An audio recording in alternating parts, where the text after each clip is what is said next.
You to remember Another Debbie chair, because she eh? did so much. Alright, there we go. That's fine, I think.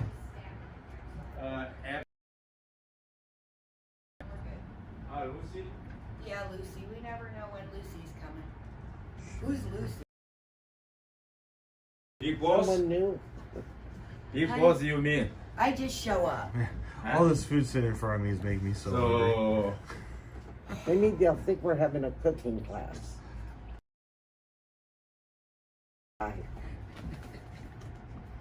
later, we open this door. Huh? You filled yours out. That's Yeah. good. I People didn't come fill in. mine out. I always do. Right? Because that's what Angela tells me to do. Well, I know. I meant. Are you going to get that closing Are you information using over it? to me? Ooh. Oh, yay. Here they all come. Good stuff. Look at this. What's in this box? I don't know, but I bet it's going to be something yummy in the tummy. Cheesecake, Oh, my goodness. cheesecake. Look, Debbie. Oh. Look. Oh, wow. A cake All your done. mother would be proud Oh, of. later, Picture later. this in Honey, it's there. beautiful.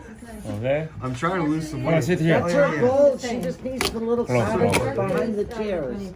Yeah. Okay. I just hold my ass in a chair before I Later, fall later. over. Later? Yeah, later. It still has to like be cold. Sit. It's tough. Yeah, close, close. Awesome. Awesome blossom. Should I put this in the other room? I think we put the other table now. Yeah, you can put it over there. Yeah, I used to be Over a, there. back in the day I was an amateur Thank you. bodybuilder. Thank you. Oh, wow. And then I used to play. Hi, Pam. Hi, Dad, honey, how are ya? This week, hold on. Nice to have you today. Oh, thank You're a you. lucky day. Yes, it's a lucky day. Yesterday I was putting in We're a live? contract again. Huh? Yeah, I went to the group Putting in already. a contract again. Oh, really? For the Oh, same guy. For the same guy. I'm now a Congratulations. Facebook Well, celebrity. No, you Button up. we'll find Every out today. class is on Oh. YouTube. We'll find out today. Nice haircut. Then go back Okay. and You look said and that you- refresh. Yeah, I let Yeah. people see Should I it. sit here? We have one video that's got like 60 views. Or should I sit over there? You sit. And there's only 15 people in the Okay. class, so Thank you. that means people are going back and getting more information from each of the classes. Or if So they miss a class, they can go back and hear it. Or exactly, they may even have a situation where they know they might find the answer. right? Well, So exactly. you don't have to call anybody at 11 o'clock. You can just go ahead and write it up with the buyer and get him out the door. Yeah. Exactly. And- and when you're here, I've been coming to Debbie's classes for over a year, and I always learn something a little bit different or a little bit new that helps. So I think that's what's happened with some of these, which is awesome. I mean, that's Yes, why I did it. yes. So I hope it's rich men looking at me that want to support me for the rest of my There's life. been plenty. You just won't talk to them. That's Who are funny. you kidding? You've had tons. You just won't take one. Maybe you have plenty. The last of your Sure. life. I to need Yes, to enjoy. I sir. feel like I want to pay some. I know that. Just help She's me been set too up busy. Susie, my goal is my 70. Facebook, Oh, done. then you'll get married. business. I was gonna send you a text But you know message. that's I what totally Bill forgot Gates is about doing. it. Didn't you know he I feel like I can contractually do it, married but his wife? No, Now yeah. he's his girlfriend that he You know what I'm asked saying? Huh? permission to Oh, marry absolutely. her. Because like Said you don't want yes, to and screw it then I'll up tell you because when it's I'm their ready. forever. When she's This is what I'm 70 and she saying. told And him I she's tried ready. last night. No and I energy tried to left figure to out, I was marry like, I have again. people trying to send me Because a- it's 70, a review you on get that, 8% but more in then I don't Social have system Security. anymore, like, it won't take it. Susie. Right. I didn't know that. And I joined, Well, Google Pro. Hello? Okay, yeah, I just Okay. joined that too. So. For those of you that don't know this miracle worker, Closing. this is Susan. Oh. Hi, Susan. Susan years ago was a trainer. Weren't you at Century 21? Yeah. Grant. So, Susan knows how to get y'all from A to B. Then and I have been closing together for 25 years. 25 years. Oh my I only God. remained a That's realtor legit. for about. Getting all together. I was a realtor for maybe 2 or 3 years, and then I decided I didn't want to work nights and weekends because that's what you all do. Yeah, basically. Your busiest time is in the evening and in the weekends. And Mm-hmm. we got a boat, and I was living on the water, and I didn't want to work weekends. But I am doing what I love to do, which is being in a position to assist realtors and get it closed. Somebody called me a catalyst. If you ask me something, I'm going to try to find the answer. We're going to try to find a way to close it.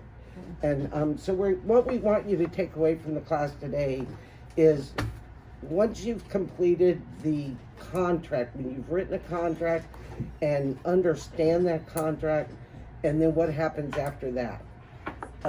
Debbie calls and says she has 3 contracts, and then it takes her 8 days to give them to me and the money. So we fuss at her because earnest money needs to be in right away. So we need the contract. If it's your seller, we need to make sure we follow up with the other agent, and we meet all. Pretty familiar with the contract? They are. Okay. What I would stress to you is not only just filling in the blanks, but then reading what has to be done, and that's what your office list does. You know, you kind of mark off and make sure you complete the deadlines in the contract. Something as simple as a title commitment. A buyer could opt in the contract to say he wants it within 3 days or 5 days. If we don't perform, he can get out of the contract. And when you give us a contract, we don't know yet the condition of title. Whether you're dealing with an estate, or you're dealing with a deceased person, or you just have regular people. They may have gotten the house from 3 relatives back. They may have taken a quick claim deed from somebody. So the first thing we need to do is search the title and see what comes up. And we have our own little processing form, and I want to kind of just leave you mine. It's so different from yours. Thank you. Yours is more of a One each. deadline. Right. Oh yes, pass them out. So what is the average time for searching the title? Our title plan works on a 3-day turnaround, 3 to 4 day turnaround. Right now, it's been insane. So they, might run a day or 2 late. But when I give an order, it's reasonable to get it in 3 days. If I want an order today, I can get it today. You need to realize they got all these abstractors are each producing 10 to 15 title searches a day. So if I really need something, Right, I you can can push it. call Mhm. and I can get it. Yeah, I can assist a realtor if they're with somebody and they don't know for sure that this is the owner because it's an estate. I can't guarantee it'll be perfect like an abstractor, but we can look it up and give you some answers sometime. I have a question. So in my experience, I put in three contracts, right? Nothing's stuck yet for different reasons. But my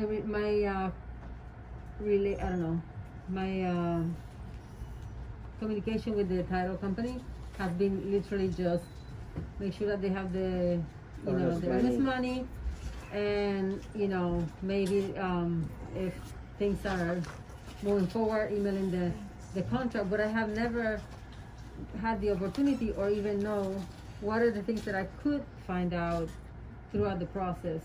You didn't get that far enough along to know everything that was You going know to what I happen. mean? Like, right. So, well, the first stage is to get the contract to the title company. Right. And, share with them if this is your first or second transaction, because we can give you some guidance.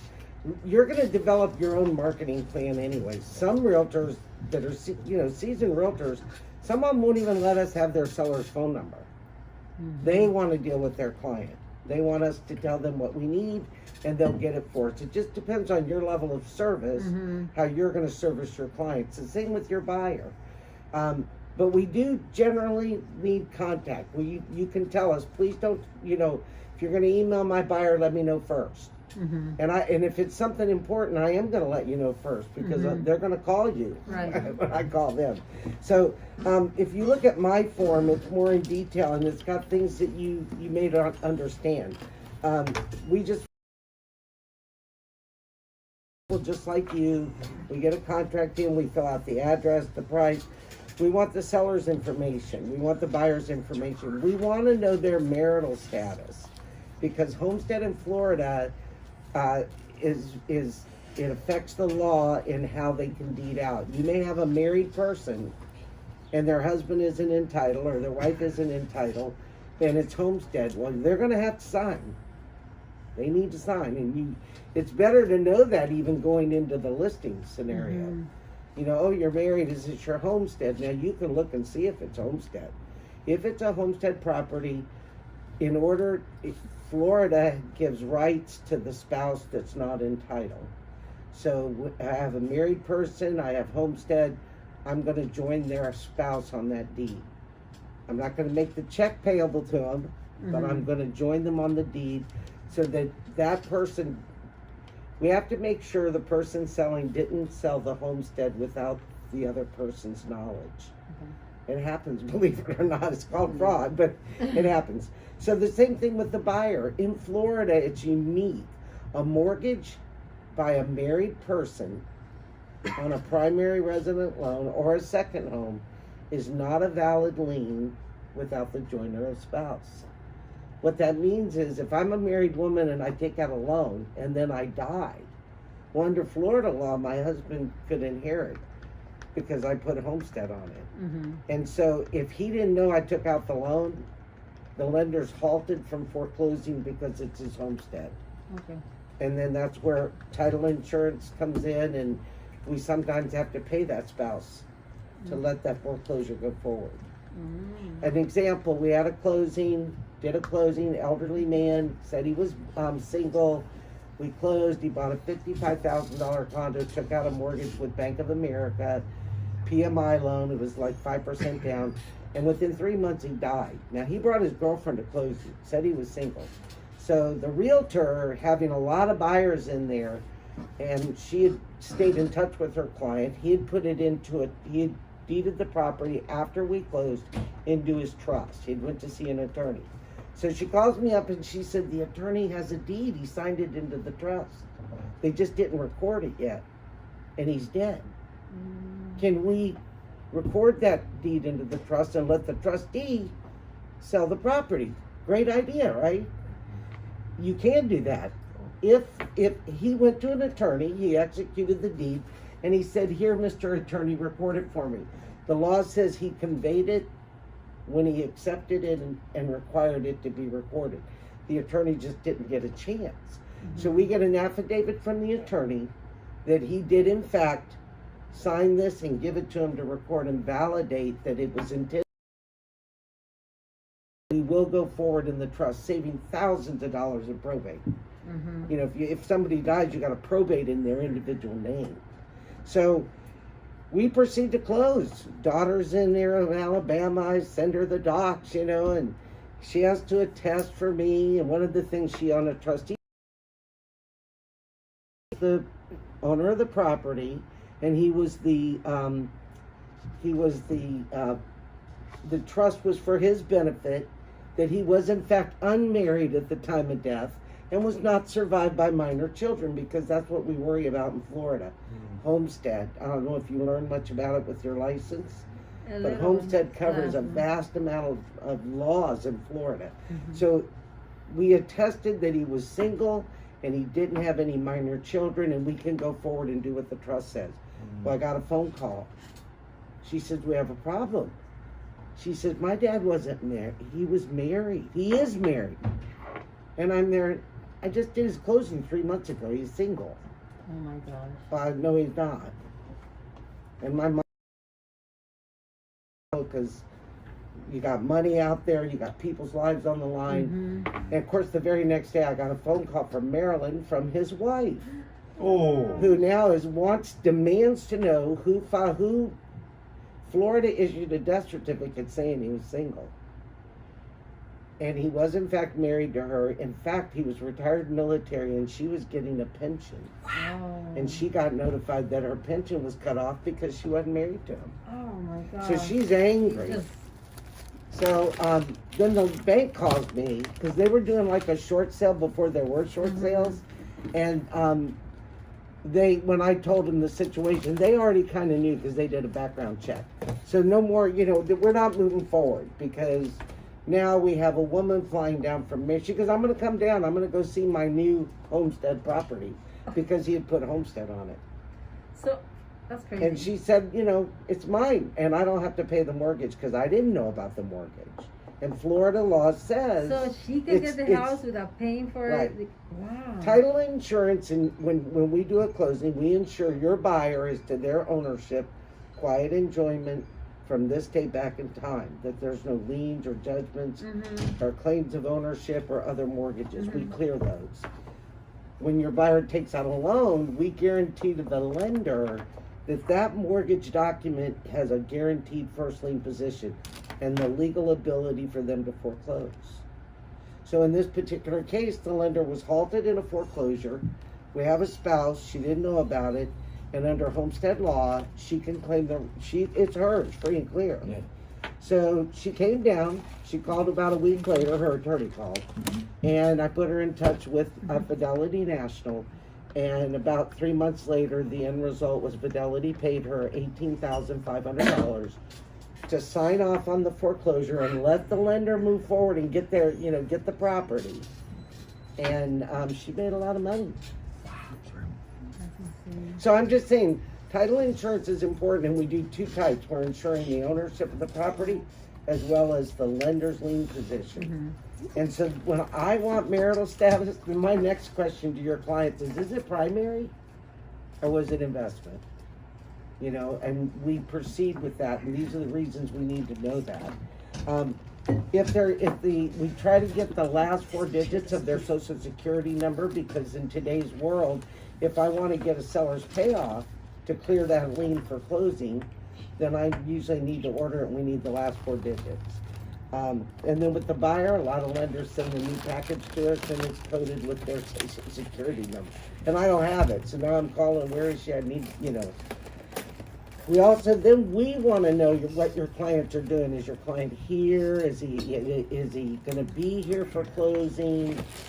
Where's the buyer? Are they going to be here for closing? Because if it's what we call a mail away, we kind of need to know in advance to make sure if there's a loan that the lender gets things done, so we know we meet our contract deadline. Because you'll usually get a call, about 3 days before closing. If I haven't heard from your lender, I have a feeling we have a delay, because your lender's supposed to give your buyer their figure 3 days before closing. That didn't work real well. Now they just send them an estimate, and they still just give it to you on the last day. But there again, if I haven't heard from them at all, or we'll get numbers from them, and we'll say, okay, is it final? And they'll say, well, as soon as it clears underwriting. So sometimes it is the last minute. But mailaways are important because we need to coordinate with your client. When are they going to be home? Get a notary to them if a notary is needed. And what are their special needs? Not everybody, especially in COVID, it was real hard, and electronic recording came out, but actually we have to have it approved by the underwriter, which can take 3 or 4 days. So at the last minute, somebody says, well, why can't we use electronic? There's a lot of things that have to be done. Did you know a notary that notarizes an electronic signature has to keep that record for 10 years? No, I didn't know. I'm just saying there's so many new requirements, and not everybody's on board with it. And it's, I don't know, it's kind of like when we did e-recording. Do you know what e-recording is? We used to always run to the courthouse to record everything after we closed, but now they let us use our computer. We scan it in and e-record. I did not do that for a whole year. I was so petrified, because I said, well, anybody could create a deed and e-record it. How do they know it's an original? Because so it made me nervous, but once we started doing it, we love it. It's but so you want to kind of know that you're working with that title company. So as you list that property, hopefully if you're listing, you got a lot of time to gather information. And the same with your clients. When you work with them, start asking the questions. So if you do successfully get an offer through, you'll have the information that the title company wants. Let's talk about death certificates. Okay. Title problems? Every file I take to these girls, I have a death certificate, and it has to be original. Also, if it's in a trust, any of that stuff. Oh, yeah. Yeah, and when I list a property, I know Susan's going to be so proud of me. I tell the people the day I list it, I need the death certificate now. And I attach it in the back of my listing file, so when it becomes a contract, I physically have to take that to these girls, because I can't scan an original death certificate. And you ask them, because if they don't have one, they'll need to go get one. If it's Florida, it's easy. Out of state, it's not so easy. You gotta go online. But we can do that too. We can assist with that. So actually probably really get to know your clients. For example, your buyers. Do you all work with listings? You all geared towards listing and then buyers come?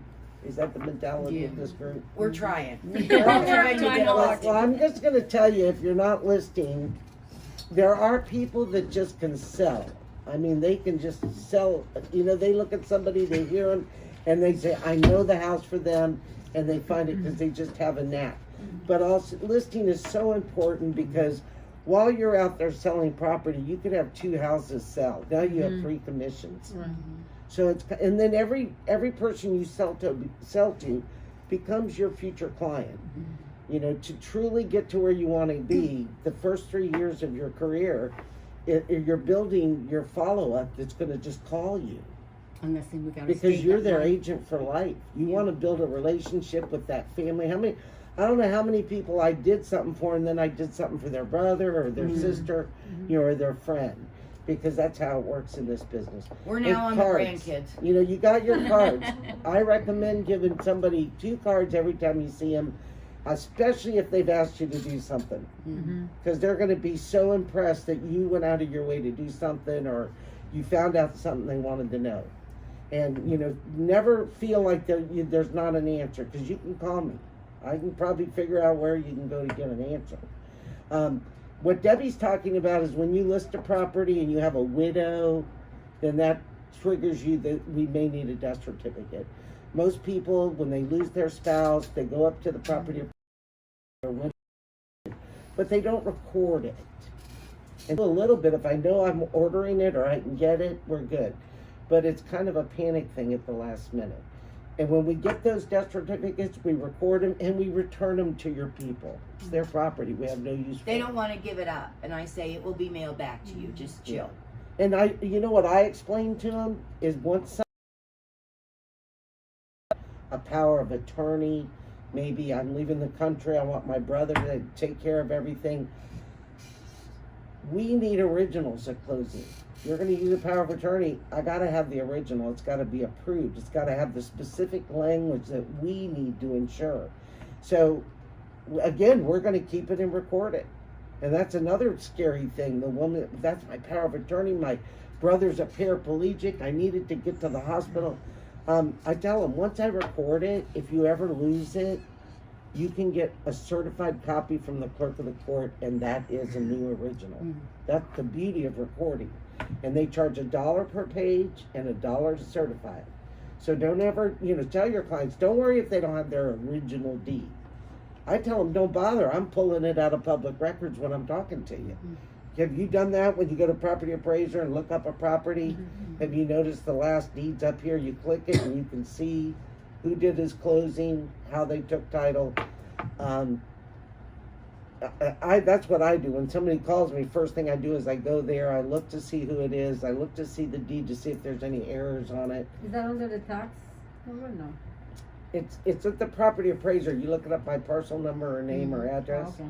and then it'll pull up that property and it'll let you know, that's where you can get the trim notice, you can get the tax bill, but also you can get the last deeds recorded. So if you are concerned about what's going on with this family, you're talking to them and she goes, yeah, I own it. I got it from my brother Billy, and Billy got it from our Uncle Fred, and Uncle Fred got it from Aunt Susie. It's been in the family 20 years. We could have a problem. Because when people do deeds, I get phone calls. I'm not an attorney. I can't do a deed. I can sell you title insurance and do a deed. We got to do a search and I do a deed. But because of our industry, I get calls, can you just do this deed for her? Well, when we're not searching title, I can do it. I put their name on it, that they did it. And I usually talk to them a little bit. I act like it sounds like I'm nosy. But if I'm going to do something like that and it screwed them up, I'd feel awful. I've done closings where 5 kids come in and they say, we hold title as joint tenants with mom. We don't have to probate. And we find out the attorney did a deed and he never put the tenants in common on there 20 years ago. And now she's dead. So now we have to probate. So these are the things Debbie's talking about, in trust. You'll get a lot of people, their titles in trust. And they're the trustee of the trust. And, technically, we should never ask to see. We don't need to see their trust. Too much personal information. I don't want to find out that they're only giving this one 50 and this one. You know what I mean? Or if you read the trust and it says they need to do something and you know they didn't. Does it always go into probate first, or if somebody passed away, like? Well, or does it the way it works is if they hold title all by themselves, a single person, and they die, then typically if the deed is just in their name, then we're going to need to probate. Okay. And the first question is that the person is, you know, you're meeting them, they want to sell the house. Do you have a copy of the will? Because the will's going to tell you who's got the power to work with, who really needs to sign your listing. If the property in the will is left to 3 kids, we've had situations where years and years ago, another brokerage firm, they did a lot of estate files, and they would get all the way to the closing, and then the heirs would step up and say, "No, I don't want. I want it." And nobody had, the PR hadn't conveyed to them, and they want to buy it, and the commission is lost. All that time and effort is lost because sometimes you list it and it's just going into probate, and by the time we get to closing, it's cleared probate. And what it does is, if it's depending on if they have a will, and if it's homestead property, the first thing the attorney's going to do is file the letters of administration, and then he's going to do an order to determine homestead, because your homestead is not part of the estate. So if it's homestead and in the will they're conveying it to the children, they'll do an order, and then they'll ask the judge to look at this and now sign this. Title actually passes when the judge signs that. So we can start out on a contract with an estate, but by the time I get to closing, I got 5 sellers. We got 5 mailaways. So the probate is for a grace period to see if anybody else is coming to claim the property? Is that what's? Probate is, the person that owned it is the only person that can convey the property. Okay. And And they're if dead. they're dead, Yeah. they can't. They can't. So the first thing we have to do is legally establish the fact that they're dead, and did they have a will? If they have a will and it's a Florida will and they had a good attorney, that will's going to give the PR power to sell it and move on. So you file the will, you open probate, and you recognize who's going to sign the deed, and then we proceed to move to close. And like I said, if it's homestead, we might move that a little faster, but you can still close quicker with a PR deed, but guess what? I want all the heirs to sign. I'm going to send them quitclaim deeds. And that's generally when we find out the heirs, we have a holdout on one of the heirs. Well, I want to know, what are you selling it for? They didn't tell me. I wasn't a part of the negotiation. And for that price, I want to buy it. You know, I mean, so you kind of really need, you can't do a lot other than, if the person's deceased, they say they're PR, you want a copy of the will that says they're the PR. And when you're looking at that will, kind of note how many other people are going to inherit it. Because that tells you when you sell it, you know the PR is going to sign, and those heirs need a quitclaim deed. And we just had one with 12. Debbie automatically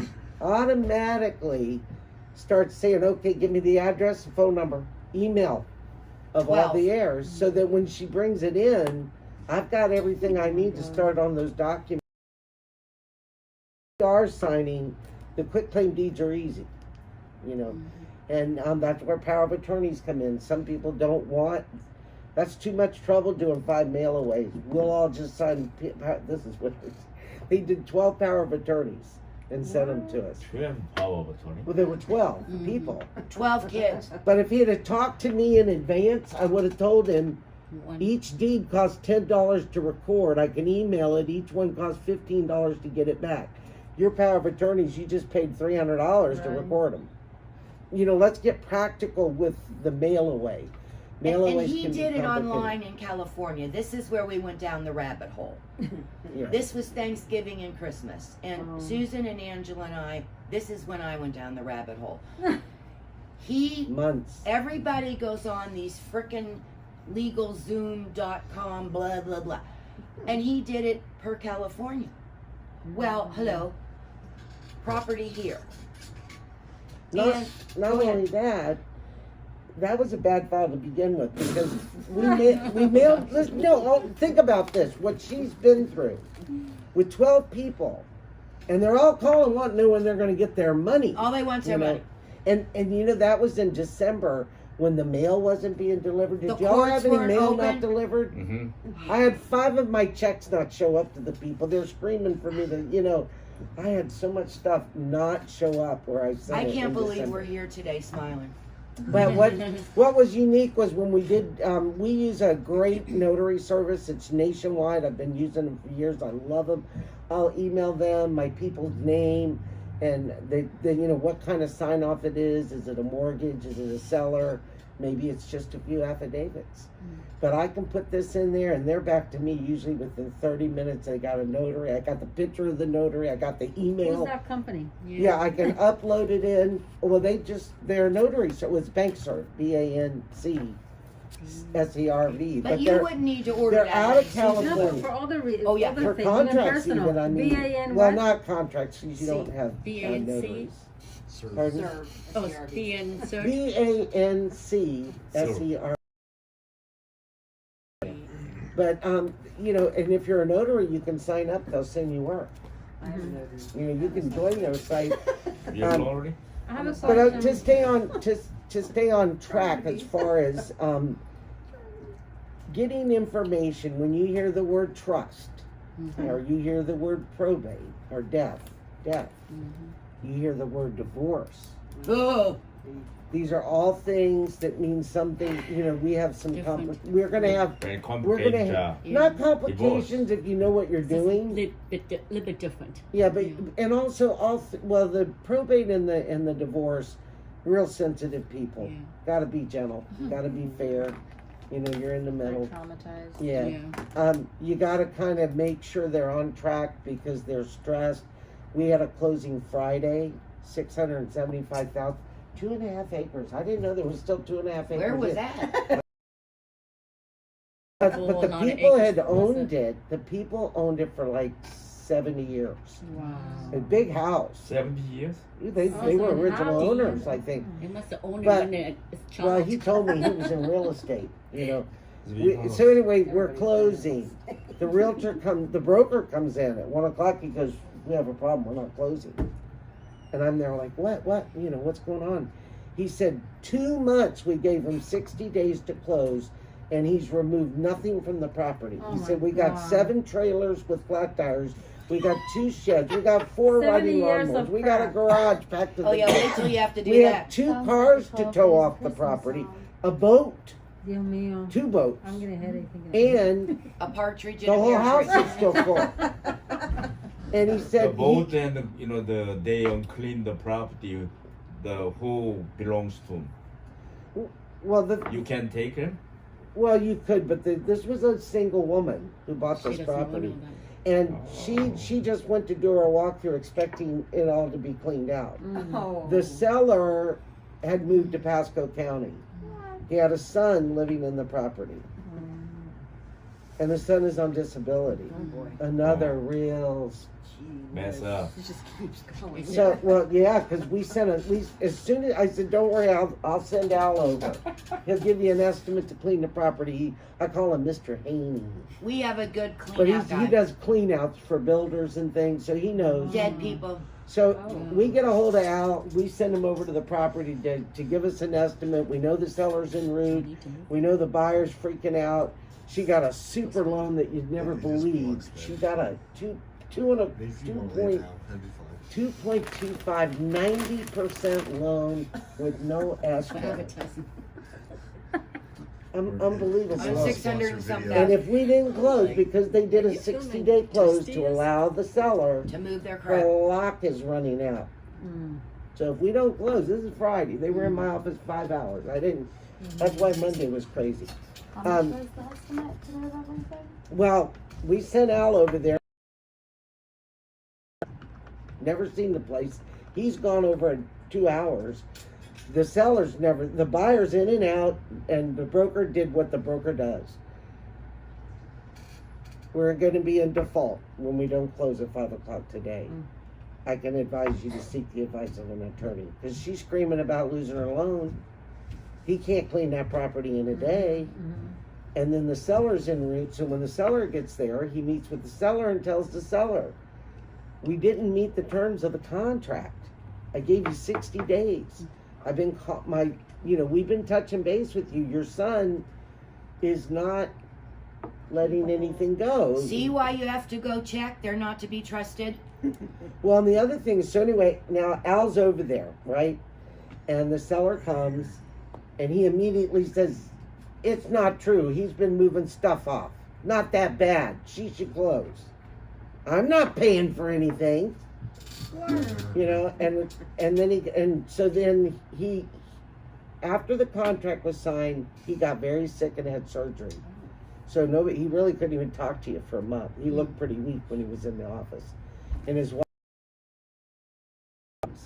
I think they were in their 80s. But he did say he'd been in real estate. He said he knew what to do, and you know. So now Al comes back, and Al says, "I don't know, man." He said, "If you're going to escrow it, I'd escrow $10,000." He said, "I got to get a tow truck in there. We got to get a tow truck to move these trailers with no wheels, and the boat and the cars." He said, and then dumpsters. We're going to need some dumpsters. And he said, but the worst part is the son. He said, he said to the broker, he said, you met him? And the broker went, he said, I don't talk to him much anymore. And Al said, well, you know, I walked in, he's got a pile of guns in the middle of the living room. All he's concerned with is his leather jackets and his motorcycle. And the desk. Wow. The Glad I desk in the wasn't at middle your with office paper Friday. this high. He says, nobody touches that because I'm filing bankruptcy. And the realtors he said, you know, when you called him, you know what he did? He put the phone here and just let you talk. Didn't even listen to you. And he said, I think I got, you know, he said, I dealt with him pretty good. We got to talking about guns. He told me he's carrying 3 concealed. So I let him know I'm carrying one too. And he said, when you told him you must close today, he kept saying, no, we can't because this is my stuff. Is that before the walkthrough? Huh? Did they The do same one? day. Don't right? they do a walkthrough? Well, they went to That's do the how they did the That's how walkthrough, and this they happened. found out nothing was done. But they didn't do it till the day of. Now we have a Oh situation. my gosh. This scares me because we have a situation with somebody that is on disability and obviously Was he in has the lived there a military? long time, and somebody let him do all this stuff. This is all his stuff, and it's good stuff. Al said there's brand new chainsaws in this, and the tools, like, you know, tomorrow they're worth a fortune. 4 riding lawnmowers. Said it's all good stuff, but it's got to go. And where are you going to put it? It's- So, Was he a hoarder? huh? Was he a hoarder? Yes.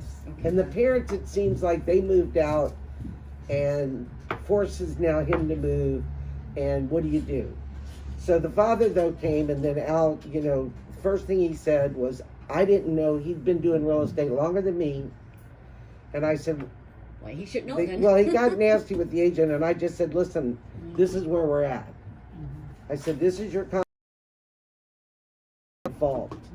And There if you you've been go. in real estate, you know you're in default. It is what I it said is. it's your broker's job to try to protect you and the buyer.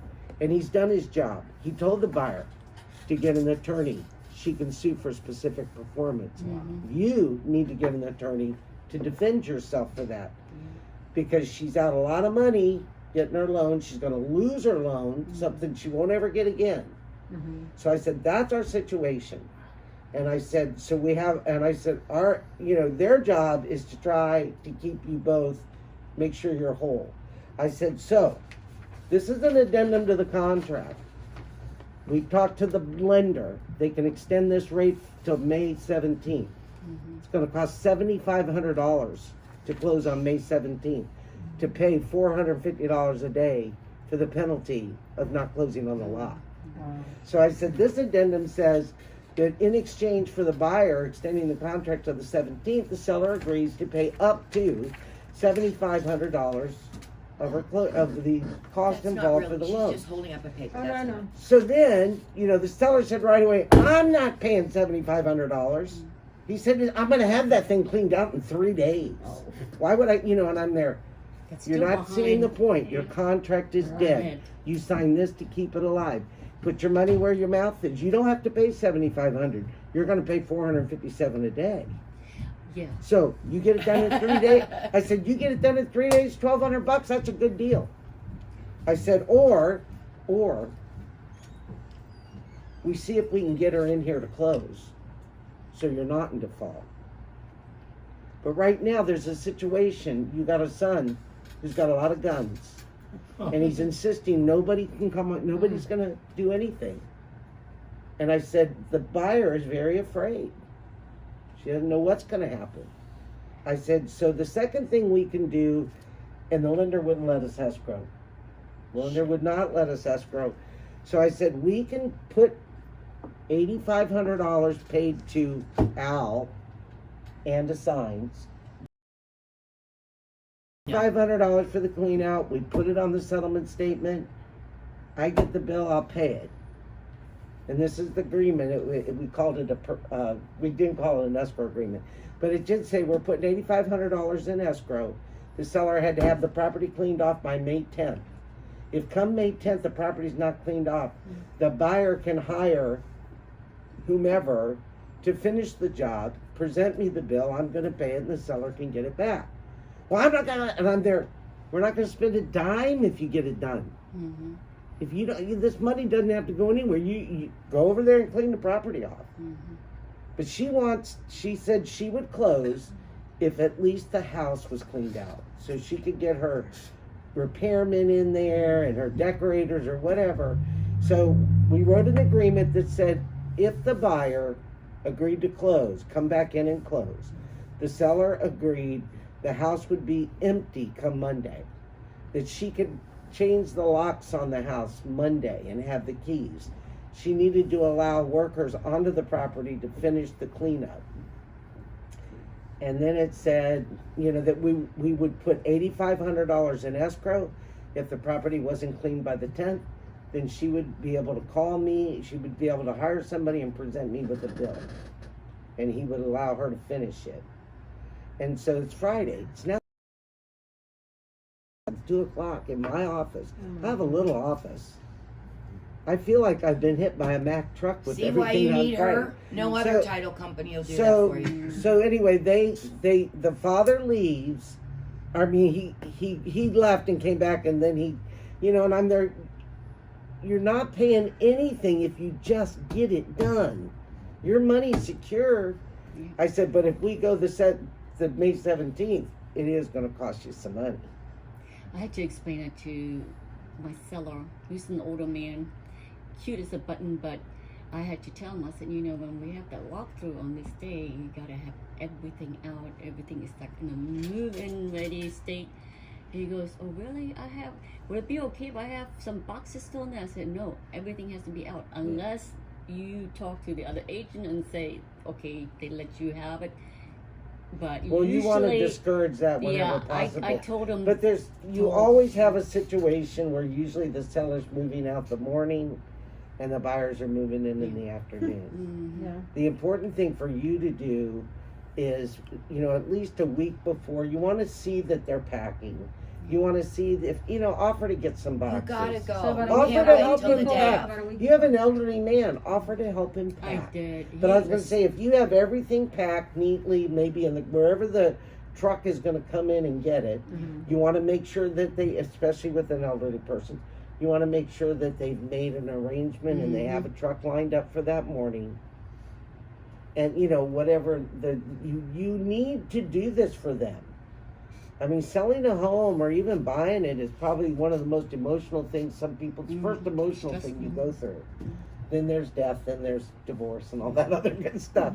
But in this particular case, the buyer, we sent her we did the addendum to extend.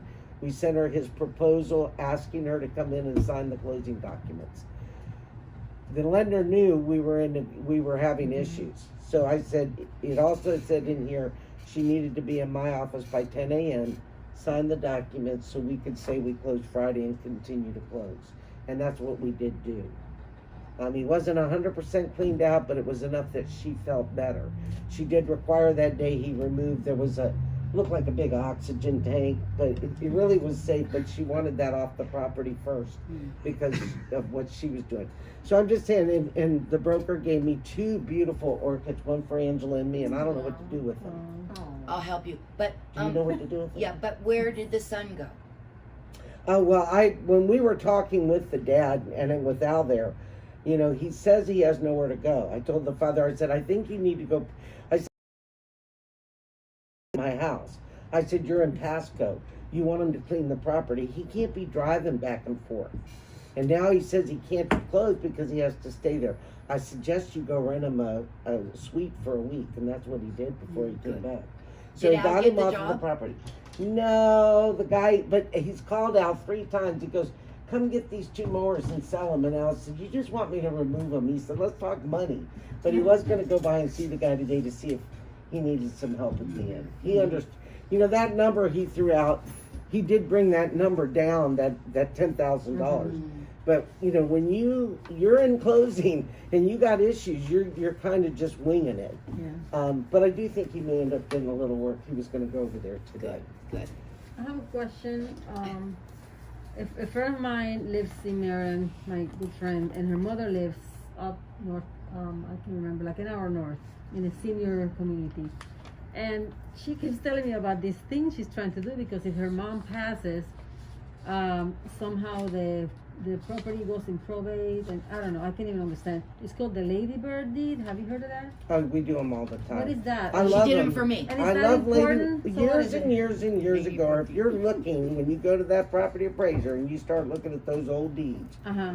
you're going to see a lot of quitclaim deeds. And quitclaim deeds are a nightmare. When you see a lot of quitclaim deeds, you know you may want me to look at title, because people being people, they don't want to go to an attorney, and they just do quitclaim deeds, and they do it without the benefit of a title search.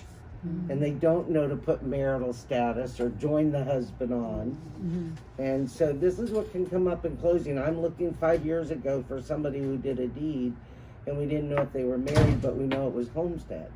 You know, those are the things we deal with, is the issues to clear their title from the stuff your people did in the It past. could be in the public records, like under the text. Well, when you go to the property appraiser, it'll let Yeah. you look at the previous deeds. And when I look at a deed, I'm looking to make sure that marital status was on there, so any homestead issue. When they are married and it's not homestead, we put a disclaimer on that deed.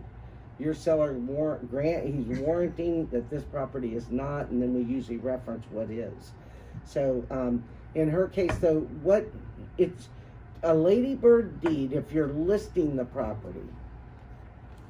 It's a life enhanced deed or a ladybird deed. That means whoever is on there is she is in full power to do whatever she wants to do. It'll say there's a remainderment to an heir. And she's done that, or he's done that, because he only owns the house and he doesn't want her to have to go through probate for the Okay. house. So they'll do what they call a life enhanced deed, where I take title as Susan Alley as to a life estate, but I keep all the power to sell and convey, rent, mortgage, do whatever I want with my property. But now I have taken it from fee simple to a life estate. Okay. You with me? That is just to prevent it from going to probate. Well, it won't have to, because what I did is I took it from me and I took a life estate. That means my homestead's not affected, everything's cool. But it says I have the power to sell it, convey it, mortgage it, rent it, keep any money or not have any money, it's all mine. But it says upon my death, a remainder to who?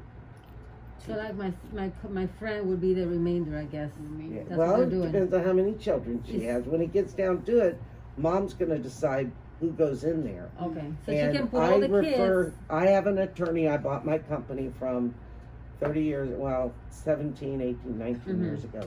And he's still in my life.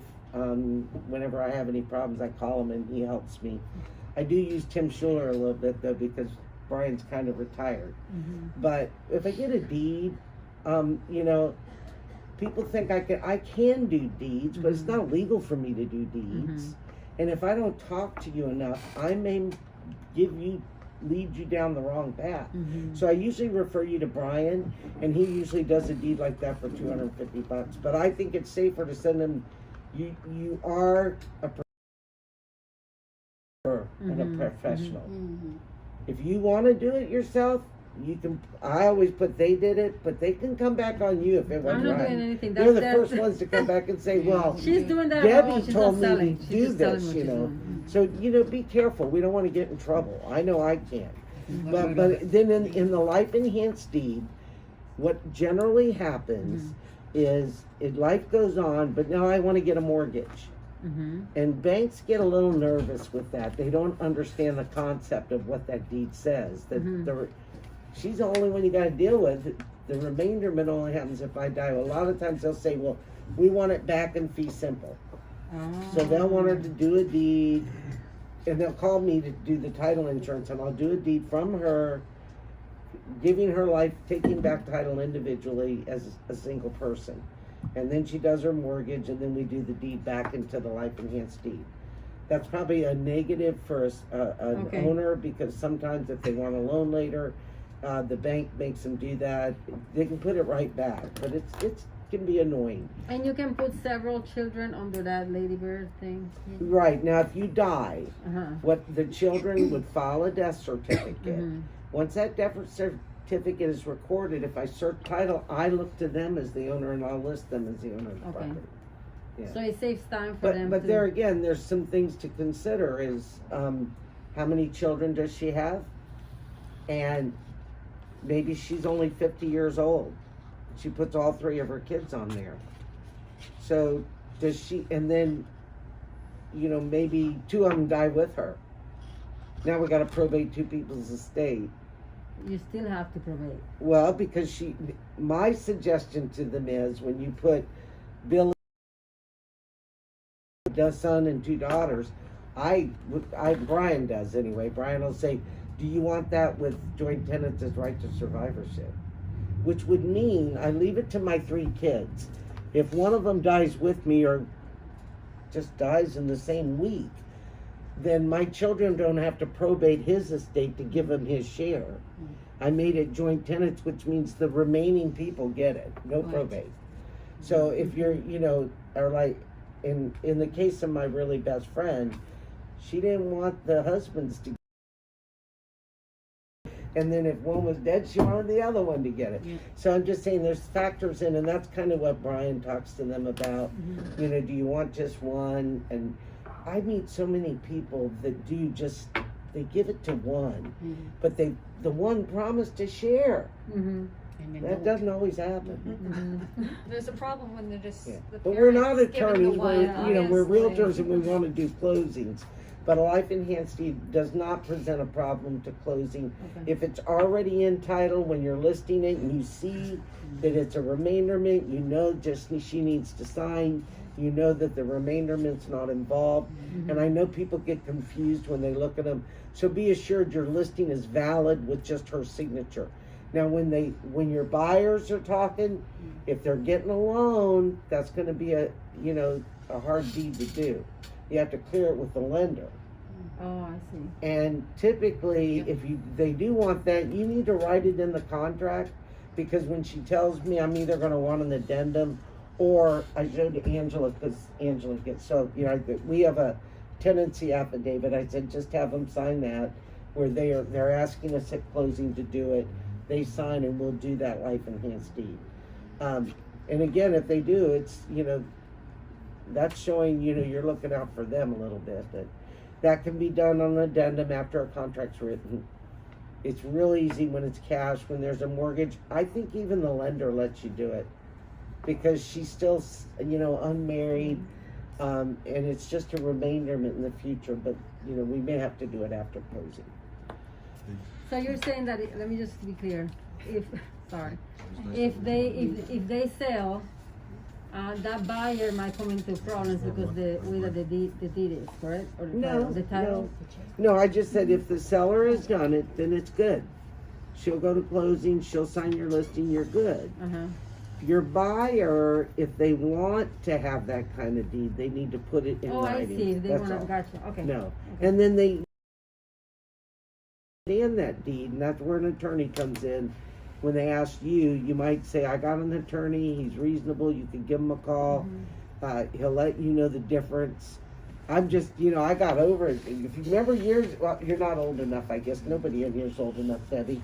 I've seen so many quit claim deeds doing joint tenancy with right to survivorship, which just means you and I are going to buy it, and if I die, you get it, and if you die, I get it.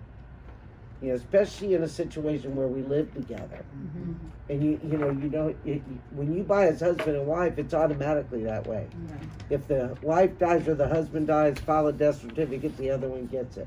And a lot of people don't get married today. So they got into this joint tenancy with right to survivorship because it gave them the same thing that the marriage would. Because most of us feel that way. I don't want my person put out of the house when I die. And if they've been paying it with me, I want them to have it. So we saw a lot of those. The only problem with that is when they don't do the marital status, I gotta correct them, or they'll take a legal off the tax bill instead of the legal off the deed. The true legal description of a property is what's reflected in the deed, and that's what we check. We go back 30 years looking at every deed, and I have one where they had the wrong plat book. Now we gotta correct it. We have our own things. But from your perspective, trust, I want to get this in. I don't think I made this clear when I brought it up. If you have a property in a trust, you technically and legally shouldn't look at people's trust. You want to be more professional. You want to see the first page with the name of the trust, though, and the trustee. If that person's dead, I need to see the page to say who's the new successor. Where's your power page? I need that page. And then there is a section in a trust called the powers. So I want that page. Because then I can convey real estate, real property. Magic, if it's there, we're good to go. And the last thing is the signature page to show me it was executed. Now, as a title agent, if attorneys put property in trust and people put property in trust, and when you do a deed, when your buyer wants to take title in his trust, I want the same things. I want to know they'll say it's Betty and Bob Smith and it's the family trust. When you get it, it's not that at all. They don't know what they're looking at. So please, if you have a buyer that's in a trust, they want that on the contract, get a copy of the first page so we know how we spell their names and who the trustee is. Get the power page so I can put I try, whenever I have somebody take title in a trust, I say, trustees of the trust with what? Full power to sell and convey, manage, or otherwise dispose. And what that means is as long as they're alive when they sell it, we don't even need the trust. It's right there. They have the power. And your job So is not easy. to understand. Just get it.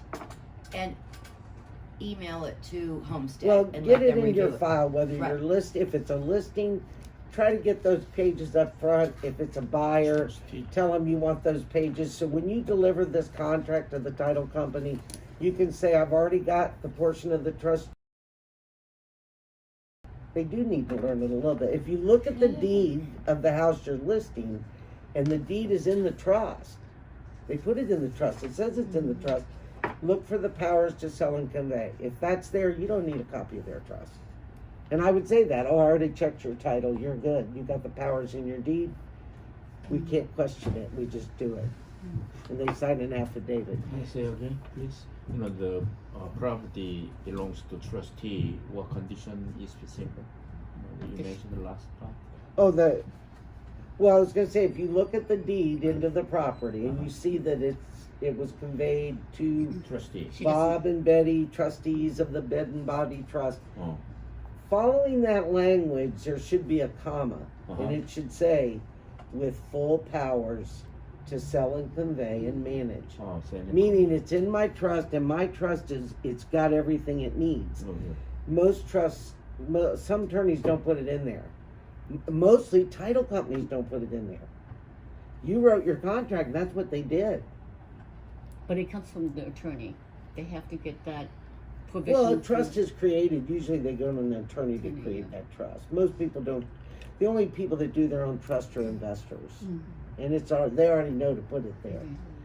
I've got a trustee's deed that one guy's been using for years. That's the magic, is when you take title in the trust, you're just gonna write that it's a trust, because we're gonna call them. I'm gonna call your buyer. Debbie's right about that. You don't have to know that, but you need to let me know that. And that's why I want their phone numbers, because there's things they need to get what they want that you wouldn't know about. But over time, you'll know everything like Debbie and I. But you'll be old by then too. That's the drawback. That's the real drawback. I turned 68 in October, and I Debbie know. turned 68 Friday. Aw. and my husband turned 68 last week. So you guys have a long way to learn, and you're going to be amazed at how much you learn with every client. But look at every problem as an opportunity to perfect your professionalism, because you're going to be able to display it with the next guy that had a trust, or the next person that had a probate. And right now, when you're new, if you're not sure, call me. Angela and I are available. Please call her. Don't It's call the me. end of the month. If it's the end of the month, it may take a little bit to get back to you, but ask. I mean, it's only a phone call. And if I don't know, I'll see if I can find out. See, And that's how we I handle can't our help title you. problems. That's why Yeah. I say you have to have a title, you have to have a lender. Yesterday, y'all got Mike Kelly's information. I don't care if the buyer isn't going to care if the listing agent Or whether it's our company. didn't pick Homestead. But you're gonna not be in this business in a year if you don't right now establish relationships. I have been in Susan's office crying. I've been in Susan's office till 8 o'clock at night. She also packs and cleans her sellers and buys them food and takes their calls at night. I'm the toilet cleaner at Pinellas. But, you know, I still learn, and that's why I go to every closing. A lot of agents, they don't have time for that. But that's how you learn. I thought When, you have to. when these Well, girls, that's what we're seeing today, is some realtors, I guess, don't think they have to. when these girls are going over the mortgage, when they're going over the note, even if it's not my buyer, it's my listing, I sit there and I listen to every word. Remember when Jared was on Facebook and I took his phone away? When I'm in a title company, we're there to listen and learn. I'm like this when those girls are talking, because that's how you're gonna learn. Yeah. And if you haven't had one, I get it, but once you start, that's where you will learn. You know, really, it's kind of, I feel bad. Like, nobody knows. Nobody knows you're new, and nobody knows you're asking something that maybe you shouldn't. So don't worry about that. And if you forgot to tell me something, and I'm sitting in the closing, and the buyer says, "Where's the home warranty?" And I'm there, "Oh, did I miss the home warranty?" And the listing agent will look at me because she forgot to tell me they were buying the home warranty. This is going years ago, before we had these great contracts. That this contract is amazing. It covers everything. Years ago, we had to ask. That's why if you look at this, third page down, is there a home warranty? Is there closing costs? Who's paying them? I have a You know. question. With the home warranty, I know in my contract we put it down that the seller is gonna pay for it. Or even if it was my buyer paying for it, what do we need to do? Anything? Do we need to contact that company, or that just goes Well, in you there need to communicate if the seller agrees to pay the home warranty, Uh-huh. and you've already selected a company. Right. Generally, the listing agent will go with that company, won't they? Okay. Now, if the listing agent offered the home warranty, the seller offered it, the seller's gonna pick that company and the price that they put in there. That's gonna be part of the listing. Right. Now, if it's your buyer, then your question for your buyer is, can I get the information on that home warranty? As soon as you go to contract. You see, you're From all who? worried about putting a dollar amount in. We talked about this. You can get the home warranty for $550, but what the hell does it cover? It's not going to cover the pool. It's not going to cover the hot tub. It's not They're going to gonna add cover on. something over 10 years old. So my philosophy to buyers is, it's a waste of money, Exactly. because they don't understand there's still going to be a service call. So I'm like, do you want me to get you this house for $1,000 less? Or do you want, home warranties on there, and you all see boxes and you go, oh crap, I gotta check one. But you gotta be sure with that home warranty. Because you know what we say? I hear it every day. Yeah. Oh, the seller's gonna get you a home warranty and everything will be taken care of. That's why I say to you, if you pick American Home Shield, I don't know any other one, you go back to that computer and you get the most recent information, rate, schedule, prices, On and all now of them. coverage. Have them, print them out, keep them in your briefcase, so when the buyer talks about a home warranty, here, you can buy one. Look, think about it, we can always add it, you Are know. those in the But this is- buyer packets? The manila folder? Right, honey, I don't know how current those are. Oh, okay. But Those could are- be from when the Mayflower came. I That's know what- mine are old. But this is, I thought about Go it. ahead, honey, what do you need this to is what know? I'm saying. Do you have the buyer or Who- seller? I had the buyer. Okay, and the sellers agreed to pay. Yes, And what company did you pick and what dollar amount? $500. Then you need to go into whatever company you picked Uh huh. and see what they're gonna get for $500. And then pick the Right. right one. Right. But my question is, do we contact? Does the buyer contact the? No, the title company needs to get it. The listing. If your contract says the seller will buy your buyer a home warranty for Mhm. $500, and the listing agent didn't come back and say we're gonna give a Old Republic warranty, Right.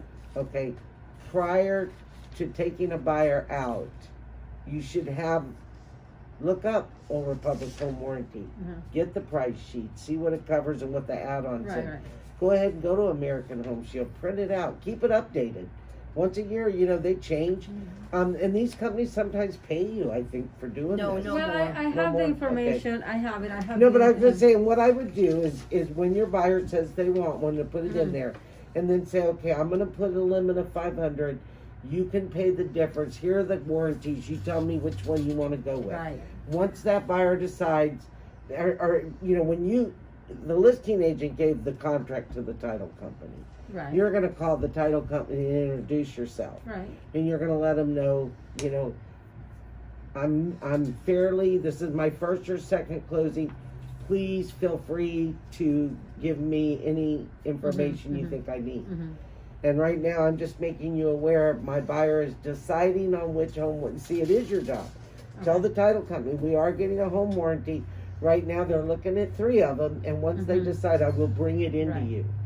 Because do they call the home warranty or Well, we this do is at that point? exactly what I'm asking. Like, at that point, do I call the home warranty and Yeah, get a deal? actually or? you do. Once she decides on it, you Uh-huh. would call and tell them you have a buyer, when the contract's closing, Okay, and that's you what would I'm tell them who's doing the closing, and then they're gonna turn around, you're gonna fill out the paperwork for your buyer, then they're gonna send that to the title company for payment. Okay. Because the seller's gonna pay for that It's gotta be at the closing. at the closing Okay. table. Right.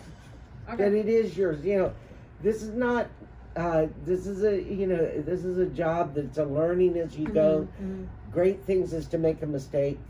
A mistake is gonna teach you, you'll never make that mistake again.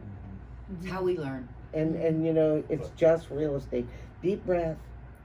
How's real estate? Just real estate. Amazing, you know. When I was a ranger, they used to come in and ring the bell and they'd say, "Good morning, how's real estate?" And everybody would say, Amazing. "No, unbelievable." Um, And I always thought meant they were making a lot of money. But then when I got into closings, I realized what they meant. You know, each one is going to be different. A lot of them are going. Once the better you get, the smoother they get. But there always can be a bump in the road. You could lose your seller. I had a buyer close on Tuesday, die on Thursday. I've had his daughter. His daughter's calling. The deed was recorded on Friday. Oh, please She tell the wanted story. the seller to give back the money Oh. and just eat it back. There's 3 daughters. None of them are here. He came across from the other coast, was in my office 4 times, did not want to do a wire, so I calmed him down and said, you don't have to do a wire, just bring your money in early. Give me a cashier's check. You're closing on Tuesday, we'll put it in the bank on Friday, it'll clear. I need 2 days to clear a cashier's check. But he didn't want to do a wire. That's okay. You want to give me, you know, you give me the amount, go get a check, bring it in. So, because he's you the cash. Older And I people said, love because cash. I'm not going to go to the bank and get it. You just bring me a check. See So what when she it- goes Then through? when he comes in, he's complaining that the seller's retaining occupancy. Why does she have to stay? And I said, I don't know. I said, she's coming in from out of state. Well, I didn't know she lived out of state. And I'm there, well, you know, apparently maybe it's because she's coming in the day of closing, she needs a little time to get out. You know, he goes, well, why can't I just close and stay with her? She's a 2-bedroom. And I said, well, because she might feel awkward.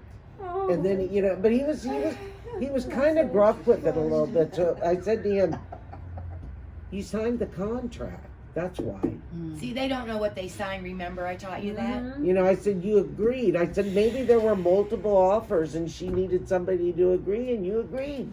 I don't know why you signed it, but I'm There going you to go. close it.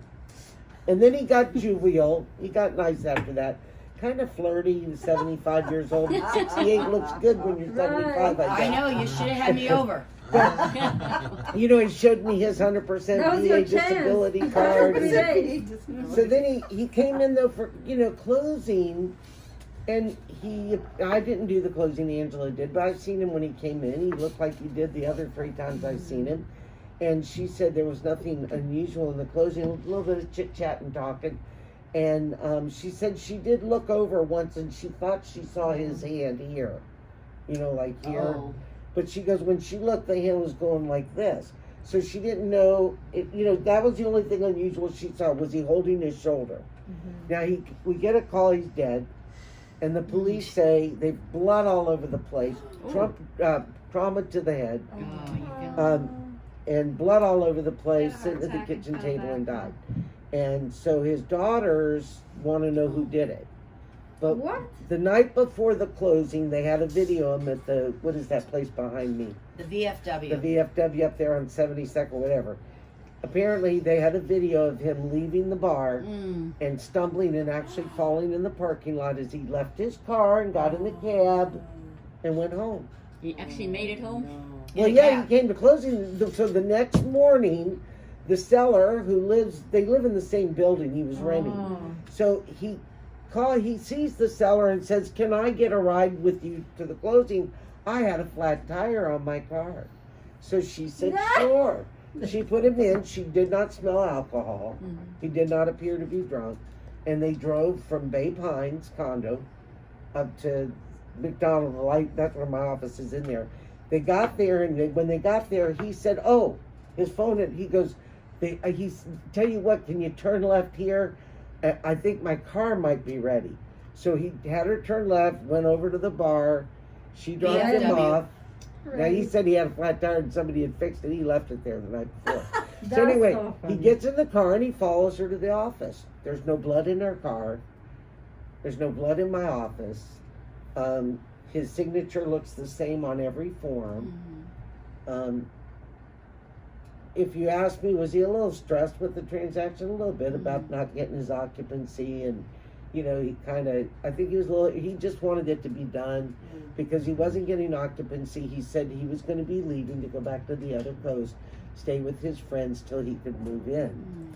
So it was very shocking to learn that he died. And then his kids come and the Texans they've sent to the realtor. You know, my father could not have been competent with a brain injury like that. The doctor said he had some cracked ribs and some bruises in the knee. I mean, and they said there was blood in multiple places. So he must have stumbled and fell. But I said to them, and I'm curious, I told Mary Butler she should go check. Oops. Anyway, I said, I can guarantee you when we finished closing, it was at noon. And I said, I'm sure he went right back over here to have lunch because they served food there. And he probably had a couple of drinks. And yes, he may have fallen down and hit his head when he got home the Monday night. Was okay enough to come to closing. But he went and had a couple more drinks. And when he went home again, this time he really fell. And that blunt trauma, 2 times. Because she's saying it was determined the blunt trauma occurred. She tried to say within 2 hours of closing he died. But the police deemed it that he was drinking and hurt himself. Cracked ribs is weird though. Yeah, me too. Well, Well, now if you fall complained against the about wall, when you you're know, or When on a you're railing, older, either way. Maybe that's why he was drinking so much. to deal with the This pain. is only the second time I've lost a buyer. I did another closing about 10 years ago. Cash closing, nice sweet couple from the other coast, and I got a phone call 3 hours after closing. He had a massive heart attack and died in the driveway. And the wife, of course, wanted to know if they could undo it. And I said, we've already dispersed funds. I can't. They were selling or they were buying? They were They selling. bought. Mhm. Now, their Buying. realtor Buying. immediately listed it, and we did resell it within a couple months. Because she certainly didn't want to move in. Right. But contracts are binding. It's like I told the seller on Friday night, if you die, your heirs have to comply with the contract and see Really? to it. Yes, it's binding. Binding. So, and that's, know your contract. Because the other thing I think is important is on this back page, if it's a unique property, you got a condo addendum. Or if you have 55 and any older. addendum, I need the addendums. We get contracts in and we don't get the addendums. Angela spends, I don't know how much time. They're sending them over, and I'm there. She goes, well, it wasn't there. I had to call. But, Can I say for a second? you're Guilty of the that. listing agent. Yes. You gotta make sure they're all there. No, no, just have to- Page 11, You don't Pat. have? No, I know. All those boxes you need to check. I don't Addendum, know if I've done a good job or not. addendum, we have It's this. good to brainstorm, though. You've done a great job. And anytime anybody wants to get together, I'll buy the pizza at my office. You can buy it. Oh, Yeah. that sounds good. Yeah, I mean, if especially when you're busy. I mean, feel free to come in if we don't have a closing, and you're dealing with a listing or a sale, and you just wanting to be, Debbie's not around because she can't be around all the time. And other agents, sometimes when you ask them, you take away from their productivity. I had somebody say, take me to lunch when I was a realtor. And she asked me to go to lunch after Caravan. You all don't Caravan anymore. That was the fun part. See, every Tuesday, 40 cars would leave the office as we go looking for 30 We'd go new look at all the listings. new listings. Oh, And then we'd all no. come back and either have lunch or do whatever you do. Can't wait to. But in this Do that particular Tuesday, a realtor, a pretty good producer, she goes, you want to go to lunch? And so I said, sure. And we went up to Country Kitchen, and, she was, I was asking her something about, because she's a pro. And she made me, she goes, I really like you. That's why I asked you to go to lunch. You got a lot of potential. Who was it? She's not in the business anymore.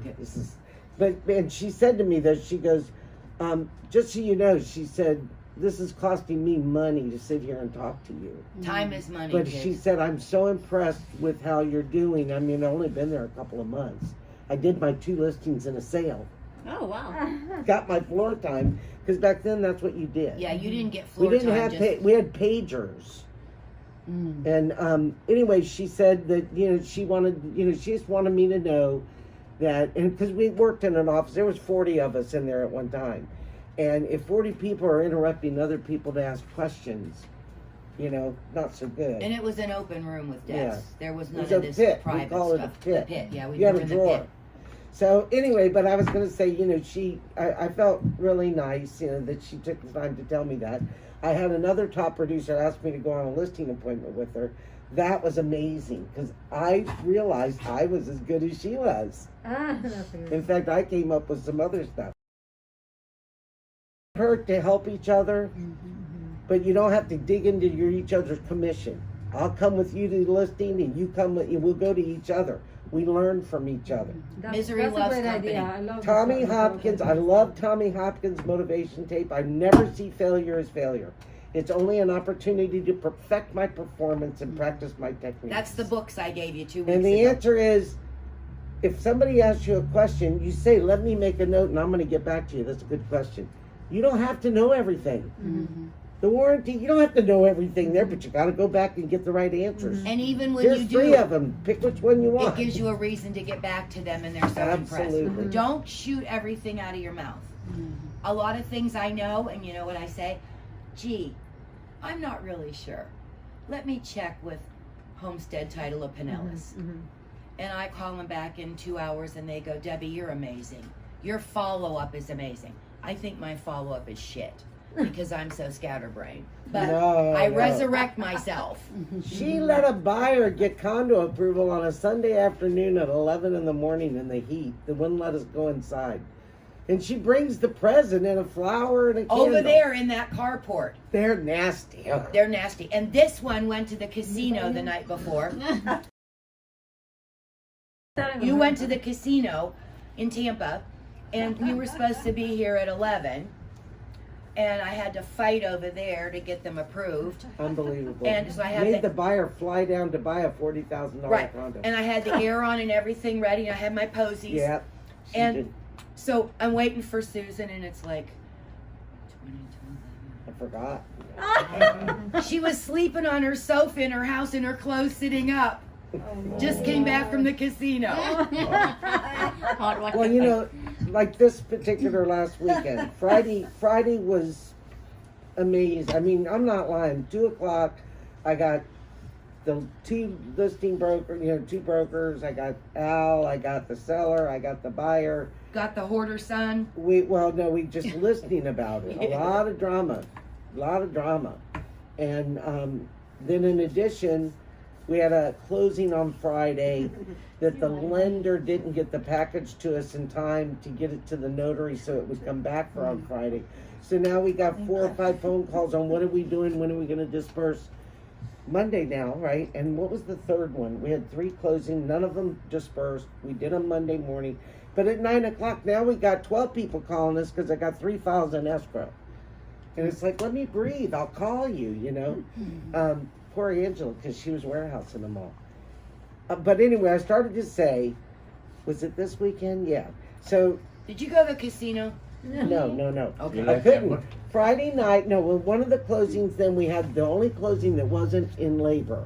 We call it in labor when there's a full moon. And so There we you had one go. scheduled for Monday. Well, this has also happened on Friday. So Friday morning, the listing agent comes in.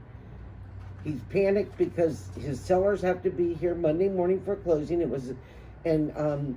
He comes in and he says, "Oh my God, they're not here. They're not going to be here. They just told me. I had no idea they weren't going to be here, Monday." And he's flying to Colorado to meet his fiance's parents. So he wants to get out of here, right? So he's calling them. And of course, the seller's kind of saying, well, I can't get there till, I don't know my schedule. These people never really could be pinned down, like getting the money to order the HOA stuff. Anyway, so the agent says, okay, where's the wife? The wife's in Orlando. Her dad's been sick. He had surgery. So now, what are we going to do? Are we going to send a notary to Orlando? And then where is he? Oh, he's here. Good. I said, and then I'm thinking, we'll send one, we'll add an extra notary. The things have to happen. When we have to add an extra notary sheet, we got to perfect our documents.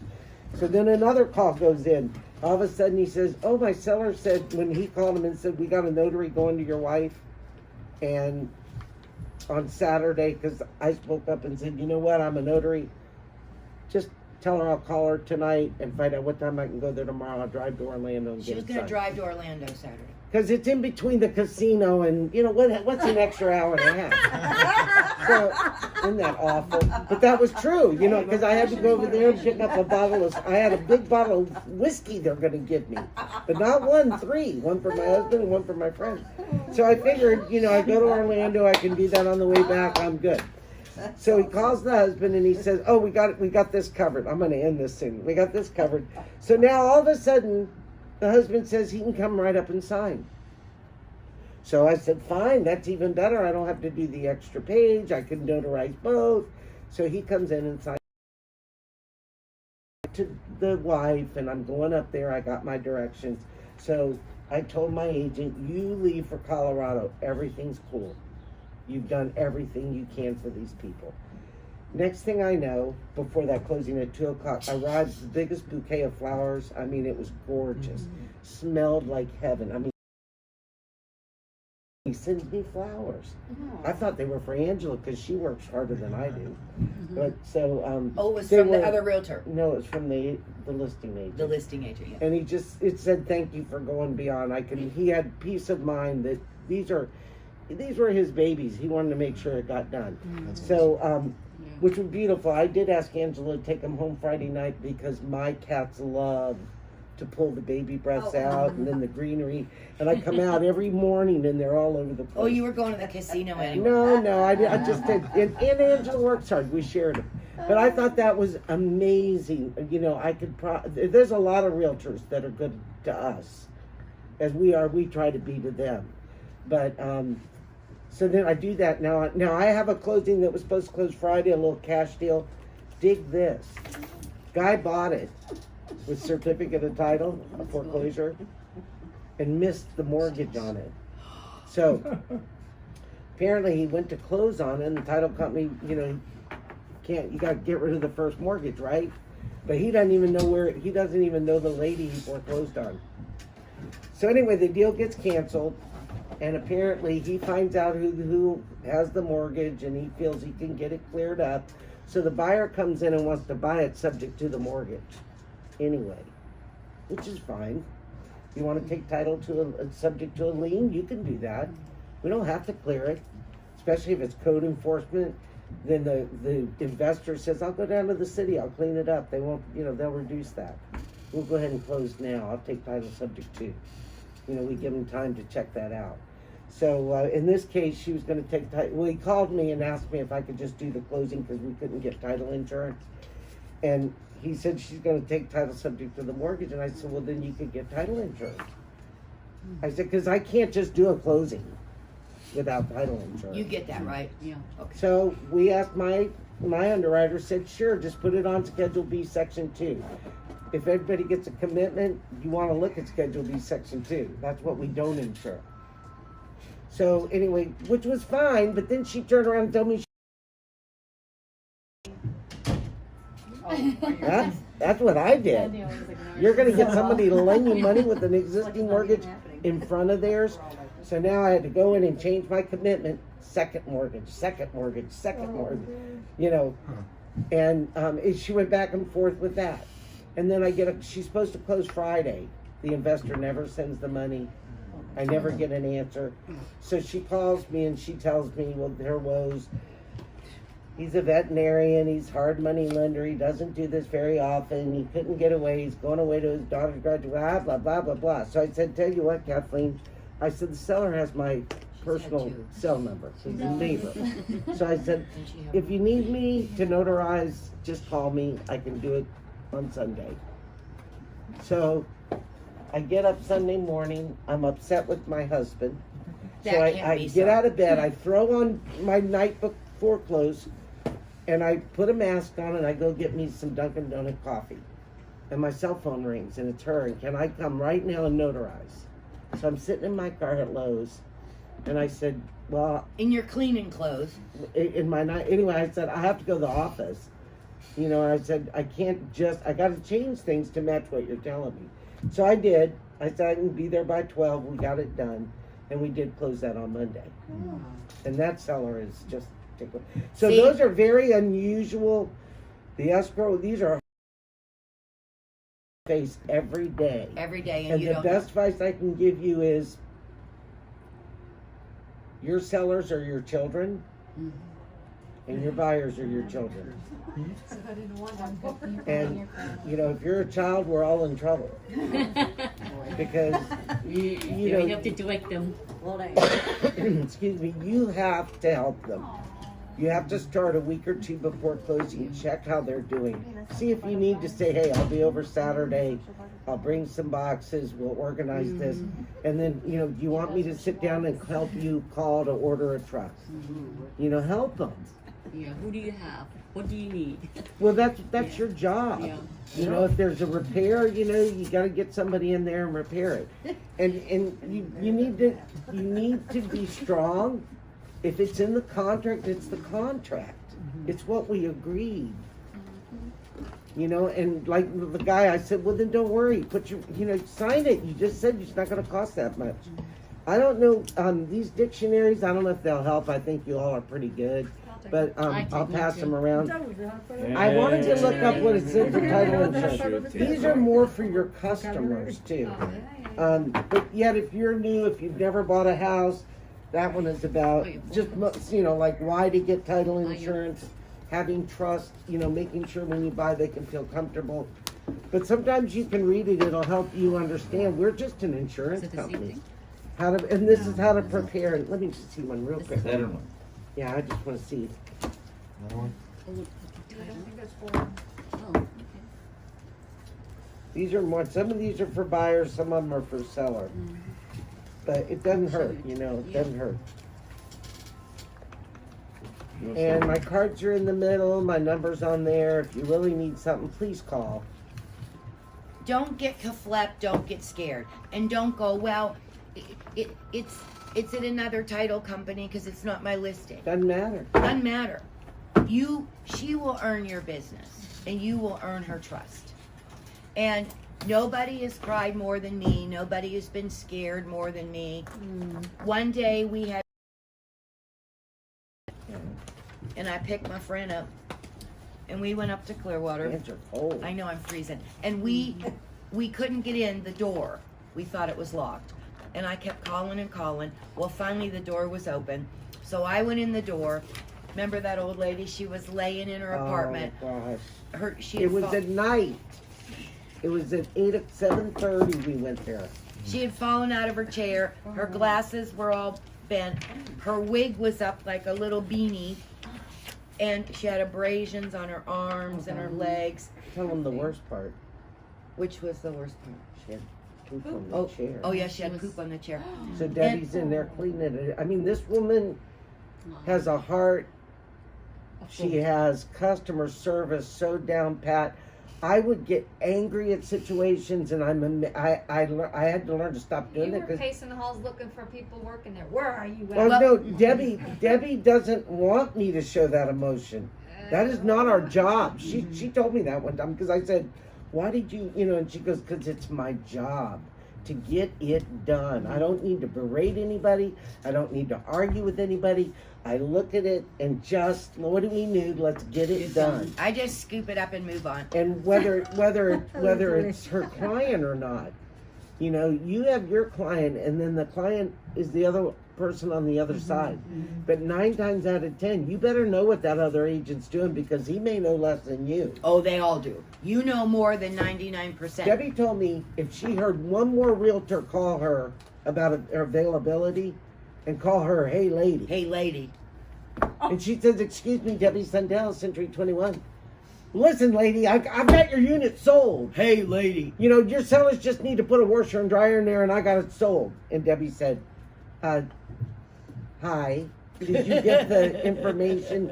If you pull the information from the MLS, From the paper clip? you know that there is no washer and dryers. I'm sorry." Because the condo What do you question mean? and You don't answer want she's to sell in the- this unit? I mean, it was like, And then he said, "Have you ever been in there?" I said, "I've sold it 4 times and I've lived there since '83. So you want to talk now, buddy?" So back to this lady. So I got her cleaned up. I shouldn't have done this, but Susan and I got her up and got her back in her chair. I pulled her little wig down, got her glasses on. I'm going through the bathrooms trying to cleaned find, her up. cleaned her up. Well, and then the thing that was so funny is I brought her an Arby's and a milkshake and fries because that's what she loved. Her whole kitchen and refrigerator was 50 to-go boxes. The assisted living brought it up, but she said, "I won't eat that shit." I had Arby's and a chocolate milkshake and fries. Man, she got up in that chair lickety-split. So then I had to get a magnifying glass off the table that was this big because Susan, as a notary, cannot witness and sign if she doesn't feel the person is, what's that word? Competent, yeah, that word. And so Susan's talking to her and she's woofing down that Arby's like there was no tomorrow. And remember, Susan, she kept asking you every dollar amount. Remember? Yeah. She was with it. And I kept going.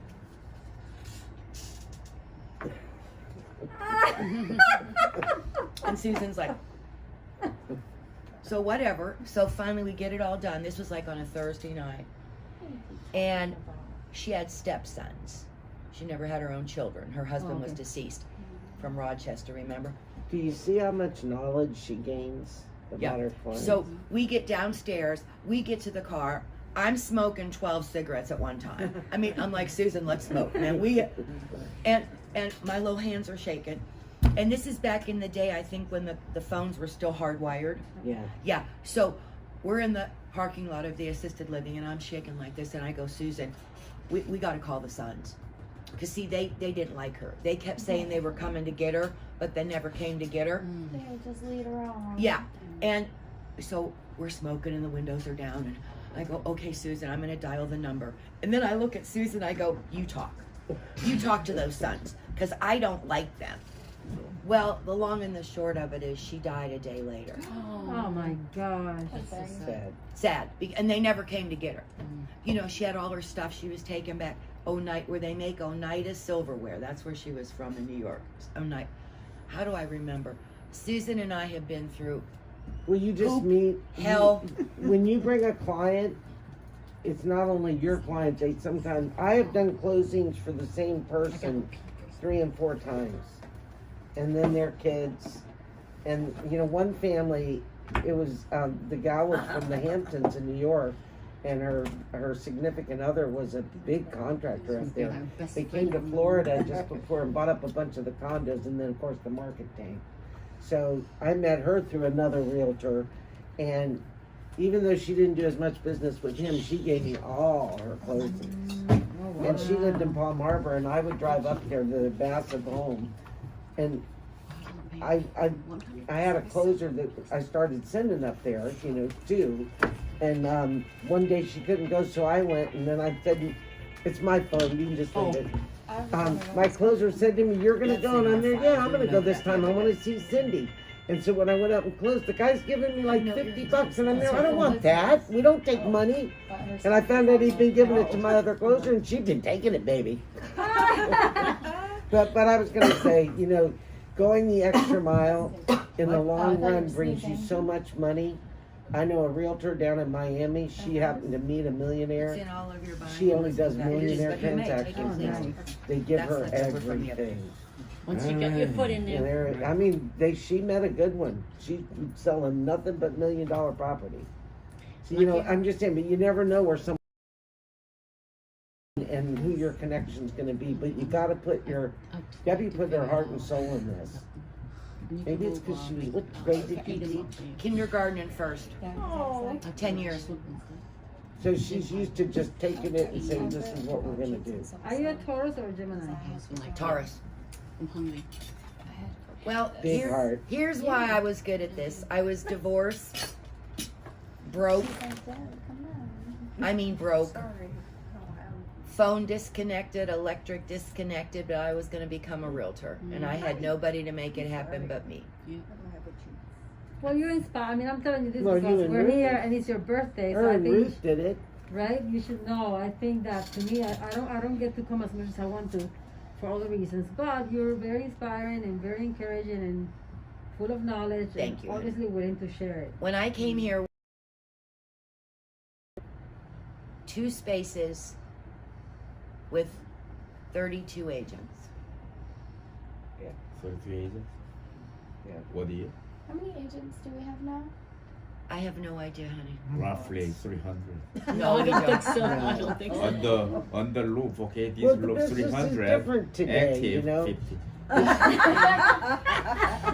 like they're all hiding with What'd the you cats. say? When I worked My willing to When I worked for an adopt you know, a cat. 300 listed, Yeah, she has active 50. she has a Yeah, blonde active hair 15. cat Probably that do she 50. adopted. Oh, 5 50. I zero. should just do She loves referrals. to say Yeah. that it's A lot of a people do terrible just cat. refer. A lot of Yeah. a lot of my Cat isn't long-term that bad. customers are retired and they You send just their mentally I referrals. think it's Yeah. probably less Your than cat 50. should be You know, Like- Debbie and I are just like we just 30. can't get out of it. But then I look at some of the people that retire early, and I'm there. I'm not sure I want to stop because you really, You have to know the game. really Yeah. change it. You know, you come home and the biggest thing was the cat puked on the, you know, on the cat, and it's like, really? I met an This is agent Friday night, yesterday. and I'm like, really? I don't remember her name. Black woman, long hair, very sharp. And I introduced myself because I've never seen her. And She said, works "Oh, here? Yeah, Yeah, Linda Wallingford. probably. And I said, I've never seen you. She said, "Oh, I've been here for." She told me Oh, the big- a long time. And we're talking, and we talked about. She said, "Oh, one day, I think 30 years, maybe No, Did you get 20 this one? years." maybe. She said something like, No, "Oh, one I day you're didn't. gonna be here So 20 years." And I'm like, "Oh my actually God, I'll be did old." She's like, "Oh no," she said, "My mother was a realtor, and she worked till she was 86." And she said, "It just keeps your brain sharp." Well, you have to. I will never retire. My goal is to die at the closing table. Well, I want her to meet Not me. somebody with a big one too. I want to die with a Okay, congratulations. Susan will tell you a year ago when I couldn't walk and I couldn't drive. Oh, I well, couldn't get in the door of her office. Did I ever stop? No. So did you guys work together? No. Only in title. Title. Oh, were you not an agent at one time? She was. I Okay. was I was an agent. I became an agent in 1984, and I took a title job in 1986. That's why you're so good, because you know both ends. Yes. Well, you know, I never. A lot of title companies don't. I sold my house in Virginia, and my husband worked, and somebody worked for Century 21, his wife. We put in a referral that listed our house in Virginia, and then my husband bought a house from her sight unseen that when I got here, I saw. And she's, you know, he worked in the automobile industry, but so did I. And he found that to be a conflict. So we decided I'd do something else. I went and got my real estate license. And I think I was an agent for a year, then they asked me to be a sales manager. We had 65 agents at that time. I don't think, did Ruth have her office? It was later. Because it was, agent-wise, it was the biggest Century 21 office. But you had OmniMark, and then Ruth opened up Real Estate Champions. Took half our agents. Our broker was he was a retired military, and he's real, you know, you couldn't have any floor time if you didn't have a listing. You couldn't talk to customers. Unless you went out and talked to 10 FSBOs that were expired, then You had to earn business. You had to earn. But you know, your classes were Saturday morning at 9. And everybody came. He said, I'm weeding out the ones that aren't serious. If you don't come Saturday at 9, don't call me. And this is so funny. He had a bunch of condos at Boulevard. And guess who he hired to sell his condos? Me, who didn't work for him. Oh, I loved interesting. Conrad Grant. He was a Well, wonderful I know, he man. came to closing. He had tons of rental houses. He told me he worked at Cyrus when he got his That's where license. Barbara Ball worked. And the only way he could get a listing was because a lot of people were seasonal back then. A lot of just for, he would tell them how he'd mow their grass if he got the listing. Oh, I mowed lawns. Funny. And he'd get the listing. But That's he, clever. That's very grassroots. Right you know, there. he didn't need money. And so to a certain extent, he was rigid about his training. You know, if you want to cut your commission, he didn't like that. And he said it was 7.5% to list back then. I couldn't list anything under 7. It was mandatory. And now Yeah, people want to do it If for you 2. if you did a listing on a rent house with a tenant, he wanted a year because he knew the tenant was going to interfere. Condos back then were in the This is how I tank. feed my dog. He wanted a year This is listing how I on a pay my condo. bills. And let me show you what I'm going to And do for um, my 6%. Well, I was like an agent for about a year and a half, but I got in trouble. Everything I did, I got in trouble because my manager forgot to tell me something. You know, and I would do something I wasn't supposed to do. Right? So that he did ask me to be a manager. He's like, And I'm, you know, but it's in the classes, you know, the Saturday classes. but everything set you up. But it seems today, you know, you guys are putting in the time. So many agents don't even want to put in the time. They don't. So if a real professional wants to learn and he wants to develop his own technique, you know, he might not be a gabber and he might not be a hugger and he might not, you know, he'd be less drama, more professional, depending. But you always have to have a heart. You do have to remember your clients need help. They don't know what they're Selling doing. is a really emotional thing. It's like when you list it and you try to get them to declutter, you try to tell them to paint a little bit. Right. Debbie's the kind of agent, she's got in there and just got them to do it nicely. And her attitude, I'll never forget our short sale. One of our first short sales, 400 and something, well, it short sold for 400 and something. It was up in Clearwater condo. And that lender beat us up every which way, and of course repairs and maintenance fees. We came down to it that we needed $1,400. And Debbie had already given up commission, I'd given up title, and I asked her, I said, we're gonna close tomorrow, and she says, well, we'll see. I said, what'd you do? She goes, I emailed him. I told him he needed to sit down at his computer and write, please loan me $25 and send it to everybody on his That was list. Richard You're Bromley. so funny. And then she even told me, you know, he had a fit about having to bring it. And she I said, said, go sell some. she said, I just negotiated $100,000 away for you and no foreclosure, and you can't come And up his with wife was $1,400. driving a new Corvette. He's another hoarder. And I was at her office, it was 8 o'clock at night, and I was in the bathroom thrown up. And I said, Susan, I'm gonna work this guy See, over. and I get mad, and then she said, no, we just gotta stay she makes it fun. I mean, she makes it whatever she needs to do. She stays focused on the Susan's like, get out of the bathroom, stop with the dry heaves. I said, I'm not done with Richard Bromley yet. I mean, and it would aggravate me how hard sometimes an agent works. I was in a closing once, and the seller, I presented the statement, and I said, this is your payoff. And he blew up, and he blamed the realtor because he had a prepayment penalty on his loan. Like, that's my And fault. I You said to signed him, it. how was she? I said, was she with you when you did your Took them refinance? away. Was she there? And he goes, well, no. And I said, well, she would need to be there to read the note to know that you had a prepayment penalty. And just so you know, we don't record the note.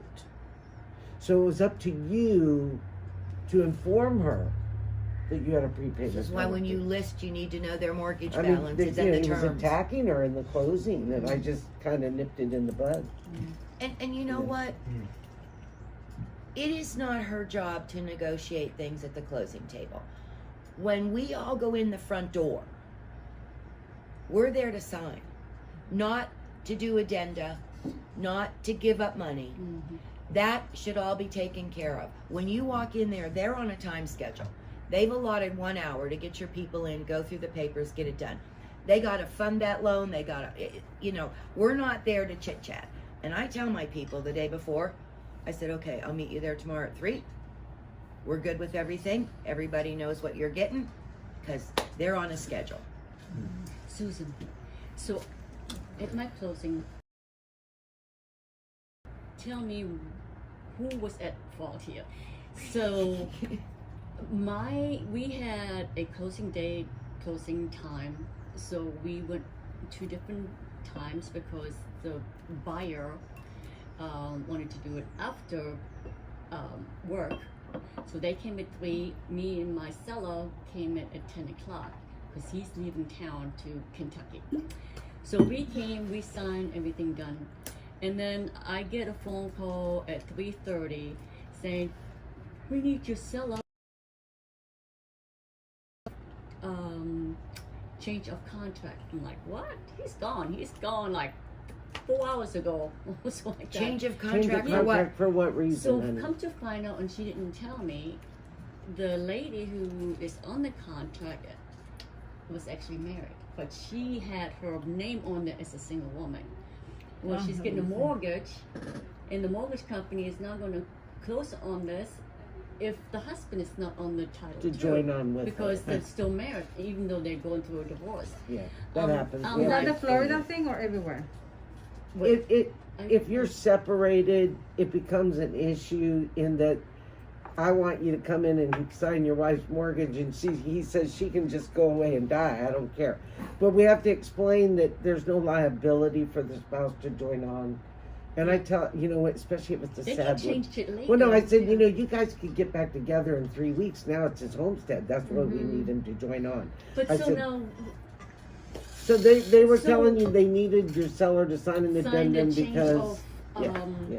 on, you To know, have the name on. yeah, to add him on there, and that's why he's gone. At first, she's trying to get me to, Why sign- did they need to Change add it. him? Were they doing the whole loan? Did they end up doing the loan in his name? Well, it was a woman. She was on the Right. title. On the contract by But herself. she was at getting the first. loan. She was getting the loan, but I guess They the mortgage needed company him. found out or realized she was actually still married, and Need to or join didn't on. have enough money. I don't know. They didn't really explain to me anything. They tried to hide a lot of things from me. It's like, wait a minute, somebody's going to tell me what is really going on here. You go confusing on. Did you talk to the crap out title of me. company? Yeah, the title company finally, she didn't even talk to me. It was the other agent called me and asking me if I can bring him back to sign the paper. I said, no, he's, Right, He's right. He gone. was gone. and I said, well, then when I came, well, long story short, I had to actually bring back the check because the title company made a mistake on it. They took $200 out of his money and gave it to me instead of taking out $200 out of the other agent's check. And The MLS fee. I'm like, oh my gosh, you guys so So I'm like, Incompetent. and then I asked her, I said, well, why didn't you tell me what is going on? Isn't that something that you as a title company should know beforehand? yeah, that's what I'm wondering. And she says, well, we were supposed to follow up on it, and I don't know what happened. She just gave me some So time. what Well, title company is this? when we get a commitment, that's why I told you it's so important to fill this form out. Marital status, we're gonna try to get it. If I don't have the marital status, when it's time to issue the commitment to the lender, I put a clause on there that says Betty Smith joined by her spouse if married. So I do alert the lender that we don't know if the buyer's married or single, and typically then when the lender gives me their title order, I still have to sometimes I call. was so But sometimes we all assume, we've had this happen where the lender didn't ask, it got down to the last minute, and now typically that comes up at the last week or two anyway. I mean, it was literally at the Okay. 12th hour. Yeah, well, I mean, it was like beyond. you're not talking to the buyer. We don't know they're going through a divorce. Yeah. So these are things, if you know, you should let us know, because I'd say right away, well, our husband's got to You sign. know, I wonder And it if gives us an opportunity to talk to the husband I and don't think arrange I think for it. the other agent knew. But why But would you they didn't need an mention addendum? anything. It boggles Why my should- mind yeah. why I don't need an addendum You know, to join a spouse on a document. document. Well, It's Susan, not part of the the contract. problem is a lot of realtors out there, they don't know what they're saying or what they're doing. And a lot of these people, I get it, you're trying to make it. You know, they have full-time jobs, they have 6 part-time jobs. This is the Did it close? Just real quick. So I think what happened is they called the mortgage The lender. company, lender, and they allowed them to close as is, but then as soon as they got the paper signed and all that, they have to submit that to them. But they allowed that to close on that. Yeah, And to, that's well, the to way join that's on. the way I was explaining. I'm But like, you don't need, oh my and you God. didn't need an addendum for that. I didn't. Well, I think. mean, they have to change the SS contract to put him on there, and he has my seller has Okay, to that sign that an tells initial. me then they were going to have him qualify. Yeah, Make Well, him he- I so think he took title. I don't know what happened. I think the title God bless company her. knew that he was on the loan, but they didn't change any or let us know about it or anything. We talked back and forth several times. I would indicate more it was a lender issue to begin with, because we had a contract. We had a married man. We kept telling the lender his wife needed to join on.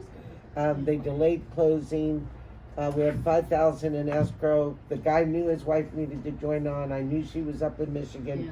And then all of a sudden they turned down the loan because his wife won't sign. Mm. So the seller demanded the earnest money. Technically, I don't think she could.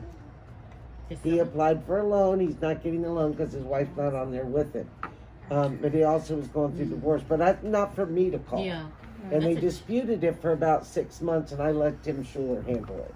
But the thing was, everybody, he was going through a divorce. Mhm. And he couldn't, if he'd have handled it right, we generally can talk to the spouse you're in your life. You need a new home, she needs a new home. You want to do this before it's final. So that you give each other the courtesy. The wife's buying a house, you're going to join on the mortgage, certainly not on the deed, certainly not on your Social Security isn't out there, no credit. And we don't know, in 6 months you might be together and this might be Honestly, your I think homestead. they didn't tell And the they usually will mortgage, sign. the loan company, or where they get the loan from, Thank anything. you. That was the first closing and the most stressful for Oh, me. God. I was Oh, like, yeah. oh, Yeah, I'm is it gonna sorry. be like that with all of them? I'm like, oh my Well, God. we usually, if there's an issue, Mm. I have never heard where, that sounds more like they had to change the buyer at the last minute. They had to use him. Yeah. But how they did it in a day, Well, I mean, I asked her for her pre-approval letter from the mortgage company. So, I mean, at that point, somebody must have realized, okay, wait a minute, she can't get this loan without him. Yeah. And at that point, she should say, okay, then we need to add him to the contract in Yeah. order for the mortgage well, we company. did do that last month. We ended up removing the husband. Yeah. And they do that sometimes. I don't know why, but Yeah, you know, sometimes it's good when you know who you're dealing with and you can feel comfortable that they're going to get you the right answer. You know, like I mentioned it earlier, if we get 3 days from closing and your lender's not telling me anything, I'm telling Debbie, you know, I think you're going to have to give an extension. She had one that we had around for 3 months. I don't know how she survived. We closed it. Policy's been mailed out. She can't even She remember. got no. those Is that the Bay Pines? Pinellas loan, the condo. Oh, You lived with her for 3 months. Oh, and she's trying to be my friend. I She know that- lives 2 doors She down. keeps selling her condos, and these people want to be her. What about Miss Beachy Betchy? Mrs. Bitchy. Yeah, Mrs. Bitchy. Yeah. That other one. You haven't liked any of them? Well, Susan, you know the crazy one. She put a note on my door last week. A thank you note with a big heart. See, she wants to The be neighbor. friends, and you know me, I You ain't would, shopping for friends. Well, I think the problem is you don't have any time. Right, when I go home, I don't Yeah. want Even all your these They got cat some complains. because he went Even all your day. cat He's so- complains. I know, and now he died. He said, I gotta Yeah. get out of here. She has no time for me. But anyway, Absolutely weird brainstorming is guy in that good. entire Working with province. each other. And he has Somebody's this got a tendency to listing come and you over never had and one. Go talk with for them. like Yeah. an hour. I would love Just to go remember- to somebody to listen. How do I? Nerds out. Well, I honey, reach that? You Get just have to together. keep telling everybody. Okay. Talking about- You know, You just Open let the houses, shadow do as you. many open houses as you Just can. one house. He Open did it the last houses time I is was the there. best source of I real know. estate. Right now they're a little short. No. Well, yeah, they don't have. Well, there's a few of them out there. We have. Oh my one of God, them. this They're week going we under had how many contract. new listings? I think so. 12, 15? I don't know, Andy. How There's many? somewhere in the contract. I think it was 12. Well, you know what? And that's not the truth anymore. The business is writing itself. Okay. This week our activity for sales meeting was. Well, you got it emailed to you, honey. Yeah. Yeah. But I would just say, you know, get out there and learn. Walk And- it, talk it. Wear Yeah. that name badge everywhere.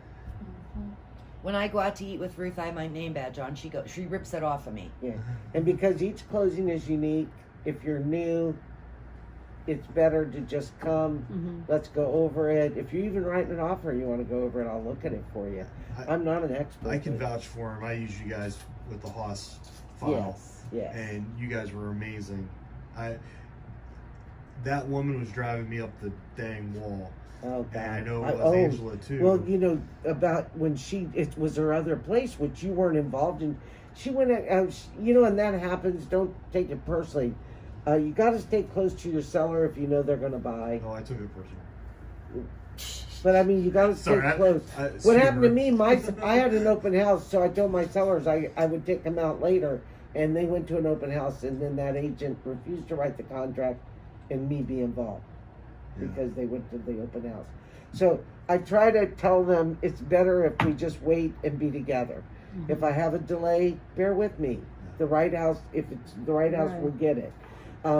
But in his case, his seller went out and got another, you know, she looked at something, got another agent, and then she had a bankruptcy, I guess. Yeah. Or I don't even know if she had a bankruptcy, She had a- but she had recovered from either a short sale or something. Yeah, it was a bankruptcy. She had a And- judgment.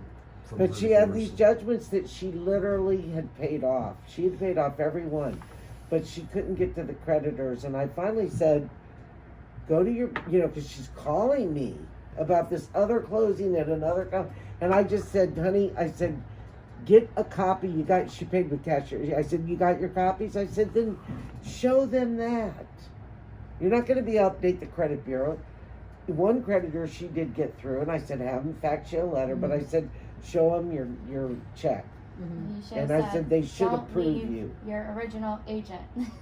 No, I didn't say that. Well, she was tough anyway because she was at our closing, came out.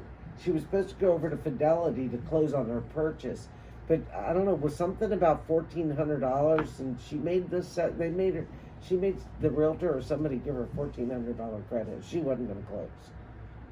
Oh, the new place. Yeah, was she blonde woman? Yeah. She was back there, and she goes, "Oh, you're That the just lady happened? that helped me." And then she wanted, Yeah, she was 2 trying weeks to ago. get them to Oh, give her a right. credit for condition, windows or something. She kept calling me, asking me advice on that property and that contract, and I had to keep telling her, like, I'm not party to that contract. I'm not going to give you any advice. Like the last thing I'm gonna do is put my Well, you can get in license- trouble. Exactly. I'm when not they're gonna put my represented by Yeah, an it's gonna agent. affect the sale, Yeah, I'm right? not representing you. Well, she kind of Exactly. asked me if she could hang out while she played hardball with them. Can you be my friend for an hour? Well, she did that all the time. So like when the home inspection was there, which was not a big deal, but then when the appraiser was there, and she tried to tell him how to do his job the whole time. Yeah. And yeah, she was a handful. But you guys, Angela Awesome. dealt with her more, and then really it was just, you know, everything was, she just wanted to make sure everything. well, it's what was just what awesome we was do all how the time. both of you guys were on the same page too. So like you told her the exact same thing, like which was nice because she didn't believe anything I told her, and then you guys would tell her, and then she would call me and Reinforce what you say. exactly. So it was really awesome. I was really, Well, that's happy how with it that. should be when you're any closing. You should be able to have that kind of communication between you and the employees of that title company, whether it be me as the owner or a closer. You know, Angela is a closer, and then when we find our front, our front desk person quit during COVID, and it was slow enough that, and now you know you're not sure, so you know you work late. Angela I do pay my employees time and a half. Oh, Yes, that's she nice. does. But I She's did very decide wonderful. I'm going to give her a raise because with COVID I didn't, but she Yep. needs one. But I was going to say for years we've been a team. I am not a success on my own. I cannot do anything on my own if I don't have people supporting and helping. And me either. And the difference is you guys are independent contractors, but you can help each other. You can brainstorm with it. You be the seller, I'll be the buyer. We'll negotiate. And Tommy Hopkins was really great. There's another one that says when you present an offer, shut up. Thank you. Next We talk person too wins. much. The other thing is, Fun. you know, it's not your house; it's their house. And I like to tell you know, I'm not here as your friend. I'm here to get you to do what you need to do. What I know you need to do based on what I know your needs are. I know this mortgage is delinquent. I know you need to get here because, you know, and I know that our first offer is usually our best offer to work with. So if we don't touch it at all, this is what the realtor said to me, and I use it today. If you sign it, it's gone. No more payments, no more worries, it's gone. This is what you're looking at on your net. You make a change, and it's back on the market. Now, you know, what is your need? And I'm going to tell you, the first one is usually the best, and it's usually if it's within 10% of your listed price, it's a good offer. And you want $1 today or maybe $1 a Right. year A from cash deal, you're experiencing an amazing market that's not real, that's going to go away. This market will go away. If you count on it, you're in trouble. Yeah. Because it's going to go away, and you better keep your skills handy. No. Because I would tell my sellers right off, anybody walking in here that's going to pay cash does not want to pay you full price. They want a little discount, Right. please. I want it on sale.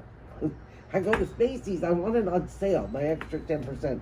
So, you know, you want to get them prepared to negotiate. And then you just bought your house for 120 or whatever it is. You wanted 460 and he's giving you 450. You just bought it back for 450. This is business. Keep it business. Keep it business. Yep, I love you. Yep, I'll help you. Yep, I know you can't leave Nova Scotia. Yep, I'll put bleach in your toilet, but this is business. Yeah. And business is business. And When it comes that's down where to we fail. negotiating, That's where we fail. You want $1 today or $1 a year from now? because you know we're it can't be. I'll be generous and say a year from now, our buyers are going to want 5 and 6% in closing costs again. They're going to want. They're gonna want, you know, the furniture. They're gonna want the washer and dryer. All the things you got to negotiate. Yeah, it's crazy. But yeah, don't think that it's going to be this way forever. Susan and I have seen so many cycles, and this is not real. I know. They want to have a birthday. I know, and you Thank got to go to work. Thank you very much. I'm Thank taking you. over your meeting. Are you Well, hiring you an know- assistant? You're not getting Pardon out me, of sweetie? selling. already. So are you hiring for an assistant at your? You know, I'm torn. I'm torn. I have a couple people. I have one person that was going to come back, but she's having surgery, and I mean, I'm considering it. It's just when I'm busy enough to think about it. I Oh, work good, till- good, good. I left my office at 3 a.m. She won't work for you. I'll give you my car. No, I need more money. Oh, you need money, you mean? Stable money. I'll give you a call or I can give you my All car. right, that sounds wonderful. So my friend, the one that is doing his lady birthday, Yes, he yes. I don't know. said, I think she was best friend. she said that she wanted to know the difference between a trust and lady bird. Yeah, That's what this you were is where talking about. that's cake She from. said that they chose trust because Yeah, the they're- lawyer said well, that doing a they're trust is a they're better opening choice a because new there's 5 spot in children. Does that St. make Pete sense? Very good. Or not necessarily? Yeah, for 5 children. Yeah. In the there again, see, you get into, you're gonna do joint tenancy for those. Are you gonna do joint tenant for those 5 children? You know, like if one dies, the other one gets So that it. should be the way it should be, right? And no, but well, no, you could, but the mother may say no. If Pedro dies, I love my grandchildren. I want his wife to get it. Okay. And what he's saying is, although it can happen in a trust too, because if you have these heirs and one of them's dead, and we need a quit claim deed from all the heirs, we're going to call for probate. Right. So you might still go and prove it. Yeah. Now, trust. The difference between trust and probate. The inheritance laws and what the What is inheritance this tax actually? is. Is this a It's brick? been That's, favorable Tiropata. to do Oh, we probate gotta bring it over That there. is because of the very- inheritance, but that may change with the new this too? administration of the Yeah, government. the square ones are. If the inheritance Tiropata, tax and goes the up, triangle ones people are probably Hispanic will start people. going back to a Where'd you trust go?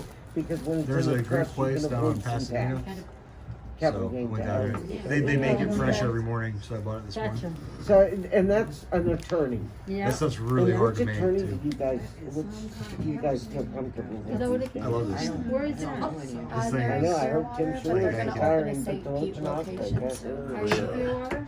They're Huh? mean. Oh, you know what? Like it keeps it How do you level hear about them? so that it's. Sandra Diamond. the same. Yeah. So is that gluten free? I have 2 of them. So I have All they do is gluten free? this one was the expensive one, which ironically enough I don't like as much as the cheap one. Delicious filling. Yeah, Good It's- job.